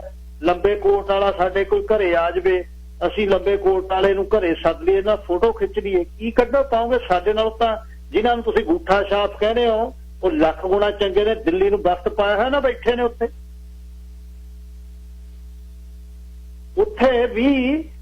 ਵੀ ਕੁਤਾਹੀ ਆ ਕੌਮ ਦੀ। 90% ਲੋਕ ਦਿਲੀ ਪਿਆਰ ਦੇ ਨਾਲ ਕੌਮ ਦਾ ਝੰਡਾ ਉੱਚਾ ਕਰਨ ਲਈ ਇੱਥੋਂ ਬੋਰੀਆਂ ਭਰ ਡਾਲਰ ਭੇਜ ਰਹੇ ਨੇ, ਤੇ ਉੱਥੇ ਵੀ ਸਾਡਾ ਝੰਡਾ ਕਹਿ ਰਹੇ ਨੇ ਤੁਹਾਡਾ ਝੰਡਾ ਨਹੀਂ ਇੱਥੇ ਲੱਗ ਸਕਦਾ। ਝੰਡਾ ਸਿੰਘ ਜੇਠੂ ਕਿਆ ਵਰਗਾ ਬੰਦਾ ਉਹ ਕਹਿੰਦਾ ਸ਼ਰਾਬ ਪੀਣ ਵਾਲਿਆਂ ਨੂੰ ਅਸੀਂ ਭਾਈ ਸਾਹਿਬ ਕਹਿੰਦੇ ਆ। ਐਡਾ ਵੱਡਾ ਤਖੱਲਸ ਭਾਈ ਸਾਹਿਬ, ਭਾਈ ਸਭ ਜਥੇਦਾਰਾਂ ਤੋਂ ਵੱਡੀ ਉਪਾਧੀ ਹੈ ਜਦ ਭਾਈ ਸਾਹਿਬ ਭਾਈ ਲੱਗਦਾ। ਕਾਰਨ ਕੀ? ਮਤਲਬ ਜਿਨ੍ਹਾਂ ਨੂੰ ਕਬਜ਼ ਨਹੀਂ ਹਟੀ ਪਿਛਲੇ 40 ਸਾਲ, ਉਹਨਾਂ ਦੀਆਂ ਕੁੱਖਾਂ ਭਰ ਕੇ ਪੰਜਾਬ ਨੂੰ ਮੋੜਾਂਗੇ। ਤੇ ਕਿਹਦੇ ਪੈਸੇ ਨੇ? ਸਾਡੇ। ਇੱਥੋਂ ਭੇਜੇ ਹੋਏ, ਕੋਈ ਪਿੰਡ ਨੂੰ ਭੇਜੀ ਜਾਂਦਾ ਹੈ, ਕੋਈ ਕਿਤੇ ਨੂੰ ਭੇਜੀ ਜਾਂਦਾ, ਤੇ ਉਹ ਕਹਿੰਦੇ ਨਾ ਦੀਪ ਸਿੱਧੂ, ਲੱਖਾ ਸਿਧਾਣਾ, ਤੁਸੀਂ ਕੇਸਰੀ ਝੰਡਾ ਵੀ ਨਹੀਂ ਲਾ ਸਕਦੇ, ਤੁਸੀਂ ਬੋਲ ਨਹੀਂ ਸਕਦੇ, ਤੁਸੀਂ ਫਤਿਹ ਨਹੀਂ ਬੁਲਾ ਸਕਦੇ। ਅਗਰਾਹਾਂ ਕਹਿੰਦਾ ਸਾਰਾ ਕੁਝ ਸਿਰਜ ਕੇ ਫੇਰ ਅਸੀਂ ਉੱਥੋਂ ਮਤਲਬ ਸਭ ਖਾਲੀ ਹੋਏ ਬੈਠੇ। ਅਸੀਂ ਨਿੱਜ ਤੋਂ ਬਾਹਰ ਜਾ ਕੇ ਸੋਚਣਾ, ਕਮਿਊਨਿਟੀ ਦੇ ਤੌਰ ਤੇ, ਕੌਮ ਦੇ ਤੌਰ ਤੇ, ਕਲੈਕਟਿਵਲੀ ਜਦ ਸੋਚਦੇ ਨਹੀਂ, ਕੀ ਦੱਸਣਾ ਹੁੰਦਾ ਲੋਕਾਂ ਨੇ? ਅਸੀਂ ਕੀ ਕਰਨਾ ਹੈ? ਅਸੀਂ ਤੁਹਾਡੇ ਲਈ ਟਾਕ ਸ਼ੋਅ ਕਰਨੇ ਨੇ, ਕਾਲਰ ਨੇ ਆ ਕੇ ਕੱਲ, ਫਿਰ ਪਹਿਰਾ ਕਿਹਨੇ ਦੇਣਾ? ਜਦੋਂ ਨਿੱਜ ਦੀ ਗੱਲ ਆਉਂਦੀ ਅਗਲਾ ਕਹਿੰਦਾ ਬਸ ਸਬਰ ਦੀ ਗੱਲ ਮੈਂ ਤੋਰਦਾ, ਔਖੀ ਲੱਗਣੀ ਆ ਸਾਰਿਆਂ ਨੂੰ ਸੁਣਨੀ, ਪਰ ਮੈਂ ਅੱਜ ਗੱਲ ਕਰਦਾ ਤੁਹਾਡੇ ਨਾਲ ਵਪਾਰਕ ਸਟੇਸ਼ਨ ਬਾਅਦ ਵਾਪਸ ਆ। ਇਸ ਹਿੱਸੇ ਦੇ ਵਿੱਚ ਮੈਂ ਕਈ ਕਮੈਂਟਸ ਆਏ ਨੇ WhatsApp ਤੇ। ਘੁੰਮਣ ਸਾਹਿਬ ਨੇ ਕਿਹਾ, ਉਹ ਕਹਿੰਦੇ ਆਹ ਡਿਵੈਲਪ ਕੰਟਰੀ ਆ, ਤੁਸੀਂ ਵੀ ਉੱਥੇ ਰਹੇ ਹੋ, ਮੈਂ ਵੀ ਦੁਬਈ ਰਿਹਾ, ਕਹਿੰਦੇ ਉੱਥੇ ਵੀ ਜੇ ਵਾਸ਼ਰੂਮਾਂ ਤੁਸੀਂ ਜਾਣਦੇ ਹੋ ਬਾਹਰ ਕਿਤੇ, ਕਹਿੰਦੇ ਇੱਥੇ ਨਰਕ ਆ ਕਿਤੇ, ਸੈਂਟਰਮ ਤੇ ਵੈਂਟਰਮ ਦੇ ਤੁਸੀਂ ਵਾਸ਼ਰੂਮਾਂ ਚਲੇ ਜਾਓ, ਬੰਦੇ ਨੂੰ ਇਨਫੈਕਸ਼ਨ ਹੋ ਜਾਂਦੀ। ਤੇ ਜਿਹੜੇ ਹਾਈਵੇ 1 ਤੇ ਬਣੇ ਹੋਏ ਨੇ ਰੈਸਟ ਏਰੀਏ ਕੈਨੇਡਾ ਦੇ ਤੇ BC ਦੇ ਗੋਲਡਨ ਰੈਸਟ ਏਰੀਏ, ਜੇ ਉਹ ਵਾਸ਼ਰੂਮ 'ਚ ਚਲੇ ਜਾਓ, ਬੰਦਾ ਕਹਿੰਦਾ ਯਾਰ ਇੱਥੇ ਬਹਿ ਹੀ ਜਾਈਏ, ਜੀਓ ਬਹੁਤ ਲੱਗਦਾ ਇੱਥੇ, ਇਲੈਕਟ੍ਰੋਨਿਕ ਲੌਗਿੰਗ ਲਾ ਦਿਓ ਜੀ, ਤੇ ਆਹ ਲਾ ਦਿਓ। ਇਹ ਜਿਹੜੇ ਤੁਰੇ ਫਿਰਦੇ 70 ਫੁੱਟ ਖੜਾਉਂਗੇ ਕਿੱਥੇ ਜਾ? ਉਹਨਾਂ ਦੀ ਲੌਗ ਬੁੱਕ ਮਿਕ ਗਈ, ਸਭ ਬੈਠੇ ਆ, ਭੇਜ ਦਿਓ, ਚੋਣਾਂ ਲੜਾ ਦਿਓ, ਜਿਤਾ ਦਿਓ, ਤੇ ਹੁਣ 4 ਸਾਲਾਂ ਨੂੰ ਦੇਖਿਓ ਜਦ ਆਉਣਗੇ ਦੁਬਾਰਾ। ਇੱਕ ਦੂਜੇ ਦਾ ਵੱਢ ਟੋਕ, ਇੱਕ ਦੂਜੇ ਨੂੰ ਲੱਕੋਂ ਫੜ ਕੇ ਸਿੱਟਣ ਰਹੇ ਨੇ। ਇਹਨੂੰ ਨਹੀਂ ਬਣ ਦੇਣਾ, ਮੈਨੂੰ ਬਣਾ ਦੇ, ਮੈਂ ਨਹੀਂ ਬਣਾਉਣਾ, ਇਹਨੂੰ ਬਣਾ ਦੇ, ਤੈਨੂੰ ਨਹੀਂ ਪਤਾ ਇਹ ਮਾੜਾ ਹੈ, ਇਹ ਮਾੜੀ ਹੈ। ਆਹ ਕੁਛ ਉੱਥੇ ਚੱਲਦਾ। ਗੱਲ ਗਰੇਵਾਲ ਸਾਹਿਬ ਦੀ ਠੀਕ ਆ ਵੀ ਜੇ ਇਹਨਾਂ ਨੂੰ ਕਹਿ ਕੇ ਕਰਾਉਣਾ, ਇਹ ਕਾਹਦੇ ਲਈ ਬੰਨੇ ਨੇ ਇਹਨਾਂ ਨੇ? ਜੇ ਕਮਿਊਨਿਟੀ ਦੇ ਲਈ ਕਿੰਨੀ ਵਾਰ ਆਪਾਂ ਗੱਲ ਕੀਤੀ ਹੋਈ ਯਾਰ, ਜਿਹੜੇ ਤੁਹਾਡੇ ਇਲੈਕਟਡ ਅਫੀਸ਼ੀਅਲ ਨੇ, ਜਿਨ੍ਹਾਂ ਨੂੰ ਦਫ਼ਤਰ ਰਨ ਕਰਨ ਦੇ ਪੈਸੇ ਮਿਲਦੇ ਆ, ਇਹ ਕਮਿਊਨਿਟੀ ਦੇ ਨਾਲ ਕੋਈ ਟਾਊਨ ਹਾਲ ਮੀਟਿੰਗ 1 ਮਹੀਨੇ 'ਚ ਕਰ ਨਹੀਂ ਸਕਦੇ ਆਪਣੀ ਕੰਸਟੀਚੁਐਂਸੀ 'ਚ? ਵੀ ਆਹ ਭਾਈ ਇੱਥੇ ਆ ਜਾਓ, ਚਾਹ ਦਾ ਆਪਣਾ ਪਤੀਲਾ ਉਬਾਲ ਤਾਂ ਦੱਸੋ ਕੀ ਮੁਸ਼ਕਿਲ ਆ, ਲਿਖ ਕੇ ਤਾਂ ਲਿਜਾਣ। ਉਹ ਲੱਭਦਾ ਕੋਈ ਤੁਹਾਨੂੰ? ਕਿਉਂਕਿ ਸਾਡੀ ਵੀ ਉਹਨਾਂ ਨੇ ਨਬਜ਼ ਦੇਖ ਲਈ। ਅਸੀਂ ਵੀ ਉਹੀ ਕੋ ਕਰਦੇ ਜਿਹੜੇ ਉਹ ਆਪਣੇ ਆਖਿਆਂ ਕੋਲ ਜਾ ਕੇ ਨੇ ਇਹਨੂੰ ਨਹੀਂ ਇੱਥੇ 5 ਬੰਦੇ ਮਿਲਿਓ ਕਹਿੰਦਾ ਜਿਹੜੇ 4 ਨੇ ਤਾਂ ਐਵੇਂ ਲਿਆਂਦੇ ਨੇ, ਮੇਰੇ ਕੋਲ ਆ ਸਾਰਾ ਕੁਝ। ਗੁਰਦੁਆਰੇ ਵਾਲੇ ਕਹਿੰਦੇ ਅਸੀਂ ਕਰਦੇ ਹਾਂ ਇਕੱਠੇ, ਆ ਦੇਖ ਲਾ 5000 ਵੋਟ ਹੈ ਸਾਡੀ ਮੰਨ। ਤੇ ਜਦ ਜਿੱਦਣ ਉਹ ਕਹਿੰਦੇ ਨੇ ਪਰਿਵਾਰ ਹੈ ਸਾਡਾ, ਜਿੱਦਣ ਤੁਹਾਡੇ ਜਿੱਤਦੇ ਨੇ ਮੇਰੀ ਸਾਰੀ ਫੈਮਿਲੀ ਹੈ। ਆਹ ਜਿਹੜੀ ਕੰਸਟੀਚੁਐਂਸੀ ਦੀ ਕੰਸਟੀਚੁਐਂਸੀ ਕਹਿੰਦੇ ਨੇ, ਜਿੱਦਣ ਕੰਸਟੀਚੁਐਂਸੀ ਤੇ ਕੰਜ਼ਰਵੇਟਿਵ ਵਾਲੇ MP ਨਹੀਂ ਵਧੀਆ ਤੇ ਅਸੀਂ ਵਧੀਆ, ਤੁਸੀਂ ਕੰਸਟੀਚੁਐਂਸੀ ਜਿਹੜੀ ਤੁਸੀਂ ਸਾਰੇ ਹੋ ਇਹ ਮੇਰਾ ਪਰਿਵਾਰ ਹੋ। ਤੇ ਜਿੱਦਣ ਅੰਦਰੋਂ ਕੋਈ ਘਟਾਲਾ ਹੋਣਾ ਤੇ ਸਟੈਪ ਡਾਊਨ ਕਰਨਾ, ਉਧਰ ਫਿਰ ਆਪਣਾ ਪਰਿਵਾਰ ਕਹਿੰਦੇ ਨੇ ਵੀ ਮੈਂ ਹੁਣ ਫੈਮਿਲੀ ਟਾਈਮ ਜਿਹੜੀ ਹੈ, ਹੁਣ ਮੈਂ ਫੈਮਿਲੀ ਟਾਈਮ ਮੇਰਾ ਚਾਹੀਦਾ। ਤੇ ਜਿਹੜਾ ਲੱਖ ਬੰਦਾ ਕੰਸਟੀਚੁਐਂਸੀ ਦੇ ਵਿੱਚ ਇਕੱਠਾ ਕੀਤਾ ਹੋਇਆ ਸੀ ਵੀ ਮੇਰਾ ਪਰਿਵਾਰ ਆ, ਉਹ ਕੰਸਟੀਚੁਐਂਸੀ ਵਾਲਾ ਫਿਰ ਪਰਿਵਾਰ ਨਹੀਂ ਹੋਣ। ਜਿੱਦਣ ਸੀਟ ਤੋਂ ਲੈ ਗਏ ਖਤਮ। ਨਰਜ਼ ਵੇਖ ਲਈ ਉਹਨਾਂ ਨੇ ਬਈ ਇਹਨਾਂ ਨੂੰ ਵੰਡ ਲਓ, ਹਿੱਸਿਆਂ 'ਚ ਵੰਡ ਲਓ ਤੇ ਠੰਡ ਦਾ ਇੱਕ ਟੂਰ ਲਾਓ ਪੰਜਾਬ, ਇਹਨਾਂ ਦੇ ਪਿੰਡ ਜਾ ਆਓ, ਪਿੰਡ ਰਾਤ ਰਹਿ ਲਓ ਇੱਕ, ਨਾਲੇ ਤਾਂ ਵਧੀਆ ਬੱਕਰਾ ਬਣਾਉਣਗੇ, ਨਾਲੇ ਲਵਾਉਣਗੇ ਘੁੱਟ ਤੇ ਸੌਂ ਲਓ ਉੱਥੇ ਰਾਤ ਨੂੰ, ਨਾਲੇ ਸਾਰਾ ਪਿੰਡ ਮਿਲਣ ਆਊ ਤੇ ਉਹਦੇ ਬਾਅਦ ਪੱਕਾ। ਜਿਹੋ ਜਿਹਾ ਕੁਛ ਅਸੀਂ ਐਕਸਪੈਕਟ ਕਰਦੇ ਆ ਇਹਨਾਂ ਤੋਂ, ਜਿਹੋ ਜਿਹਾ ਸਾਨੂੰ ਉਹਨਾਂ ਨੇ ਵੇਖ ਲਿਆ। ਅਸੀਂ ਵੋਟਾਂ ਵੇਲੇ ਇਕੱਠੇ ਤੁਸੀਂ ਇੱਥੇ ਕਰੀ ਚੱਲੋ, ਸਾਲਾਂ ਬਾਅਦ ਇੱਕ ਗਰੁੱਪ ਲਈ ਕੰਮ ਕਰੀ ਜਾਓ, ਫਿਰ ਵੋਟਾਂ ਵੇਲੇ ਤੁਹਾਡੇ ਕੋਲ ਆ ਕੇ ਖੜ ਜਾਣ ਤਾਂ ਕਹਿ ਦਿਓ ਵੇਖਿਆ ਆਪਾਂ ਨੇੜਿਓ, ਜਿਨ੍ਹਾਂ ਲਈ ਸਾਲਾਂ ਬੱਧੀ ਕੰਮ ਕੀਤਾ, ਲਾ ਕੇ ਮੁੱਛਾਂ ਨੂੰ ਤੇਲ ਘਰੜ ਕਰਕੇ ਫੋਟੋਆਂ ਖੜਾ ਖਿਚਾ ਕੇ ਭੇਜਦੇ ਹੁੰਦੇ ਸੀ। ਮੈਨੂੰ ਫਿਰ ਦਿਲ ਟੁੱਟਦਾ ਵੀ ਨਹੀਂ, ਫਿਰ ਵੀ ਜਦ ਆਉਂਦੀ ਆ ਮੁਸ਼ਕਲ ਕਹੀਦਾ ਵੀ ਨਹੀਂ ਯਾਰ ਗੱਲ ਕਰੀਏ ਫਿਰ ਵੀ ਕੋਈ ਨਾ, ਇਹਨਾਂ ਦੀ ਗੱਲ ਅਲੱਗ ਆ, ਜਿਹੜੀ ਮੇਰੀ ਡਿਊਟੀ ਆਪਾਂ ਡਿਊਟੀ ਕਰਨੀ ਆ। ਪਰ ਅਸੀਂ ਸਿਆਣੇ ਬਣੀਏ, ਮੇਰੇ ਖਿਆਲ ਹੱਲ ਤਾਂ ਤੁਹਾਡੇ ਹੋ ਜਾਣੇ ਨੇ, ਪਰ ਅਸੀਂ ਜਦ ਤੱਕ ਨਿੱਜ ਦੇ ਵਿੱਚ ਕੁਝ ਕੰਮ ਤੁਹਾਡੇ ਨਿੱਜ ਦੇ ਨੇ, ਕੁਝ ਕਲੈਕਟਿਵ ਕਮਿਊਨਿਟੀ ਦੇ ਤੌਰ ਤੇ ਨੇ, ਉਹ ਇਕੱਠੇ ਹੋ ਕੇ ਕਰ ਲਿਆ ਕਰੀਏ। ਜਦ ਤੁਹਾਨੂੰ ਇਹਨਾਂ ਨੂੰ ਇਲੈਕਟਡ ਅਫੀਸ਼ਲ ਨੂੰ ਤੁਹਾਡਾ ਪਤਾ ਲੱਗ ਜੂ ਵੀ ਇਹ ਦੂਜੀ ਵਾਰ ਇਹ ਜਿੱਤਣ ਨਹੀਂ ਦਿੰਦੇ, ਜੇ ਇਹਨਾਂ ਦਾ ਕੰਮ ਨਹੀਂ ਕੀਤਾ ਸਭ ਕੁਝ ਹੋਣ ਲੱਗ ਜੂ। ਜਦੋਂ ਜਿੱਤੀ ਜਾਂਦੇ ਨੇ ਤੁਹਾਨੂੰ ਪਿਛਲੇ 15-20 ਦਿਨ ਆ ਕੇ ਜਿਹੜੇ ਬੰਦੇ ਨੂੰ ਜਿਹੜੀ ਚੀਜ਼ ਚਾਹੀਦੀ ਆ ਪੇਸ਼ ਕਰ ਦਿੰਦੇ ਨੇ, ਉਹਦੇ ਬਾਅਦ ਅਸੀਂ ਵੋਟਾਂ ਪਾ ਦਿੰਦੇ ਹਾਂ। ਇੰਨਾ ਹੀ ਕੰਮ। ਹੁਣ ਮੈਂ ਗੱਲ ਕਰਨੀ ਆ ਸਬਰ ਦੀ। ਜਾਂ ਬੰਦਾ ਬੇਸਬਰਾ ਹੋ ਜਾਂਦਾ ਹੈ ਉਹਦਾ ਹਾਲ ਕੀ ਹੁੰਦਾ ਤੇ ਸਬਰ ਕਿੰਨਾ ਜ਼ਰੂਰੀ ਹੈ। ਬਹੁਤ ਵਾਰ ਆਪਾਂ ਗੱਲ ਕਰ ਲਈ ਵੀ ਜਿਨ੍ਹਾਂ ਨੇ ਵੀ ਜ਼ਿੰਦਗੀ ਦਾ ਇੱਕ ਸਫ਼ਰ ਸ਼ੁਰੂ ਕੀਤਾ, 2 ਸੂਟਕੇਸ ਤੇ ਜਵਾਕ ਗੋਦੀ, ਜਿਹੜਾ ਕੋਈ ਵਿਆਹ ਕਰਾ ਕੇ ਆ ਗਿਆ ਉਹ ਸਹੁਰਿਆਂ ਦੇ ਰਹਿ ਪਿਆ, ਚਾਹੇ ਮੁੰਡਾ ਚਾਹੇ ਕੁੜੀ, ਜਿਹਨੂੰ ਕਿਸੇ ਨੇ ਸੱਦ ਲਿਆ, ਕੋਈ ਇਲੀਗਲ ਆ ਗਿਆ ਉਹ ਵੀ ਘਰੇ ਵੜ ਗਿਆ, ਕਿਸੇ ਦੇ ਕੋਈ ਪੁਆਇੰਟ ਸਿਸਟਮ ਵਾਲਾ ਟੱਬਰ ਨਾਲ ਆ ਗਿਆ, ਜ਼ਿੰਦਗੀ ਸ਼ੁਰੂ ਕਰ ਲਈ ਤੇ ਜ਼ਿੰਦਗੀ ਦੀਆਂ ਮੁੱਢਲੀਆਂ ਸਹੂਲਤਾਂ ਤਾਂ ਅਗਲੇ ਪਹਿਲੇ 5 ਸਾਲਾਂ 'ਚ ਪੂਰੀਆਂ ਹੋ ਗਈਆਂ, ਜਿੰਨੀ ਕੁ ਅਗਲੇ ਦੀ ਡਿਮਾਂਡ ਸੀ ਉਹ ਪੂਰੀ ਹੋ। ਜਵਾਕ ਪੜ੍ਹਨ ਲੱਗ ਗਏ, ਘਰ-ਬਾਰ ਬਣ ਗਏ, ਚਾਹੇ ਟਾਊਨ ਹਾਊਸ ਬਣ ਗਿਆ, ਕੋਈ ਕੌਂਡੋ ਬਣ ਗਿਆ, ਘਰ ਬਣ ਗਿਆ, ਜਿੰਨੀ ਕੁ ਉਹਨੂੰ ਚਾਹੀਦਾ ਸੀ। ਉਹ ਕਈਆਂ ਨੇ ਇਸ ਗੱਲ ਤੇ ਖੜ ਗਏ ਵੀ ਚਲੋ ਲੋੜ ਹੀ ਨਹੀਂ ਸਾਨੂੰ, ਅਸੀਂ ਕੀ ਕਰਨਾ, ਬੇਸਮੈਂਟ ਵਧੀਆ, ਅਸੀਂ ਕੰਮ ਇੰਨਾ ਕੁ ਕਰਨਾ। ਸਬਰ ਵਾਲੇ ਨੇ ਜਿਹੜੇ ਉਹ ਕਹਿੰਦੇ ਨਾ ਲੋੜ।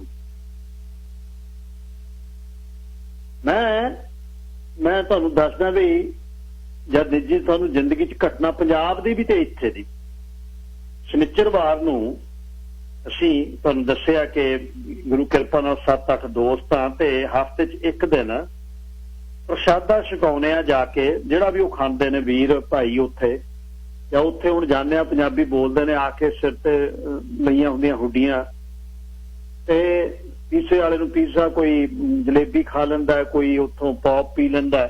7-8 ਜਣਿਆਂ ਨੇ ਰਲ ਕੇ ਅਸੀਂ ਇੱਕ ਛੋਟਾ ਜਿਹਾ ਗਰੁੱਪ ਬਣਾ ਲਿਆ ਦੋਸਤਾਂ ਨੇ ਵੀ ਯਾਰ ਆਹ ਕਰ ਲਿਆ ਕਰੀਏ। ਇਕੱਲੇ ਕੁਝ ਕਰਦੇ ਸੀ ਬਈ, ਟੈਕਸੀ ਵਾਲੇ ਮੋਸਟਲੀ ਉੱਥੇ ਤੁਰੇ ਫਿਰਦੇ ਦੁੱਖ ਦੇਖਦੇ ਸੀ। ਅੱਛਾ, ਉੱਥੇ ਜਦ ਹੁੰਨੇ ਆ ਪਿਛਲੇ 4-5 ਮਹੀਨੇ ਦੇ ਵਿੱਚ ਸ਼ੁਰੂ ਹੋਇਆ, 5 ਮਹੀਨੇ ਸਾਨੂੰ ਕਰਦੇ, ਜਦੋਂ ਆਉਂਦੇ ਆ ਤੁਹਾਡੇ ਕੋਲ ਉਹਨਾਂ ਨੂੰ ਸੁੱਧ ਬੁੱਧ ਨਹੀਂ ਹੁੰਦੀ। ਕੋਈ ਟੇਢਾ ਤੁਰ ਰਿਹਾ ਹੁੰਦਾ, ਕੁਝ ਬਹੁਤ ਤੇਜ਼ ਹੁੰਦੇ ਨੇ, ਕੋਈ ਡਰੱਗ 'ਚ ਸਿਰੇ ਲੱਗੇ ਹੁੰਦੇ ਨੇ, ਕਈ ਕਮੀ 'ਚ ਹੁੰਦੇ ਨੇ, ਕਈਆਂ ਦੇ ਸਰੀਰ ਡਰੱਗ ਨੇ ਖਾ ਲਏ, ਉਹ ਤੁਰਨ ਨੂੰ ਤਰਸਦੇ। ਜਦ ਕੋਲ ਆਉਂਦੇ ਆ ਨਾ ਸਾਡੇ, ਉਹ ਜੇ ਉਹ ਪੁੱਛਦੇ ਵੀ ਕਿਹੜਾ ਪੀਸਾ ਲੈਣਾ, ਉਹ ਕਹਿੰਦਾ ਪਤਰੋਨੀ ਦੇ ਦੇ, ਹਵਾਈਅਨ ਦੇ ਦਿਓ, ਮੈਨੂੰ ਆ ਵੈਜੀਟੇਰੀਅਨ ਦੇ ਦਿਓ ਤੇ ਮੈਨੂੰ ਆ ਬਟਰ ਚਿਕਨ ਦੇ ਦਿਓ। ਜਿੰਨੇ ਉਹਨਾਂ ਕਿਹਾ 2, ਇੱਕ ਸਾਨੂੰ ਬਟਰ ਚਿਕਨ ਦੇ ਦਿਓ, ਇੱਕ ਹਵਾਈਅਨ ਦੇ ਦਿਓ, 2 ਰੱਖਤੇ। ਅਸੀਂ ਕੀ ਕਰਦੇ, ਇੱਕ ਚੱਕ ਕੇ ਹੋਰ ਰੱਖਦੇ ਆ ਵੀ ਆਹ ਲੈ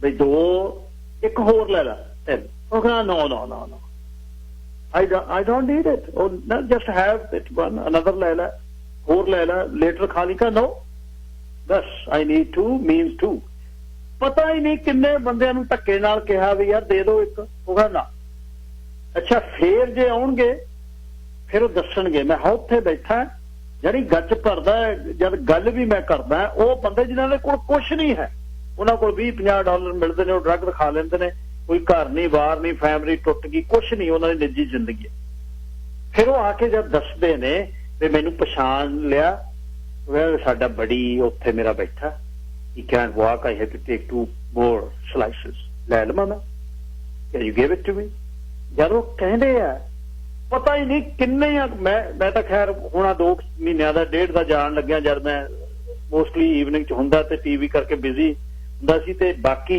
ਵੀਰ ਜਿਹੜੇ ਨੇ ਉਹਨਾਂ ਨੇ ਜਿਹੜੀ ਉਹ ਸੇਵਾਦਾਰ ਪੂਰੇ ਉਹਨਾਂ ਨੇ ਲਾਲੀ ਬਸਰਾ ਜਸਵਿੰਦਰ ਚੰਦੀ ਸੁਖਵਿੰਦਰ ਸਰੋਆ ਤਾਜ ਗਿੱਲ ਹੈ ਰਜਿੰਦਰ ਜੰਜੂ ਹੈ ਰਮਿੰਦਰ ਥਿੰਦ ਹੈ ਬਲਜਿੰਦਰ ਸੰਘੇ ਹੋਣੀ ਨੇ ਤੇ ਨੱਥਾ ਸਿੰਘ ਮੁਲਤਾਨੀ ਇਹ ਵੀਰ ਨੇ ਜਿਹੜੇ ਅਸੀਂ ਰਲ ਕੇ ਅੱਛਾ ਜਵਾਕ ਨਾਲ ਲੈ ਕੇ ਗਏ ਪਿਛਲੀ ਸੈਟਰਡੇ ਮੈਂ ਬੇਟੀ ਨੂੰ ਨਾਲ ਲੈ ਗਿਆ ਰਾਣੀ ਧੀ ਨੂੰ ਮੈਂ ਕਿਹਾ ਚੱਲ ਪੁੱਤ ਦੇਖੀਓ ਉਹ ਆ ਕੇ ਮਤਲਬ ਜਦ ਦੁੱਖ 'ਚ ਤੁਸੀਂ ਜਾਂਦੇ ਹੋ ਉਹਨੇ ਇੰਨਾ ਮਹਿਸੂਸ ਕੀਤਾ ਕਹਿੰਦੇ ਡੈਡੀ ਠੰਡ ਆ ਇਹਨਾਂ ਕੋਲ ਕੁਛ ਨਹੀਂ ਇਹਨਾਂ ਕੋਲ ਕੱਪੜੇ ਨਹੀਂ ਮੈਂ ਇਹਨਾਂ ਨੂੰ ਇੱਕ ਪੀਸਾ ਹੋਰ ਦਿੰਦੀ ਆ ਉਹ ਲੈਂਦੇ ਨਹੀਂ ਤੇ ਰਾਤ ਨੂੰ ਖਾ ਲੈਣਗੇ ਪੀਸਾ ਖਰਾਬ ਨਹੀਂ ਹੁੰਦਾ ਇੰਨਾ ਸਬਰ ਮੈਂ ਕਿਹਾ ਪੁੱਤ ਇਹਦੇ ਕਰਕੇ ਲੈ ਕੇ ਗਿਆ ਵੀ ਇਹ ਦੁਨੀਆ ਦੇ ਵਿੱਚ ਸਬਰ ਕਿੰਨਾ ਜ਼ਰੂਰੀ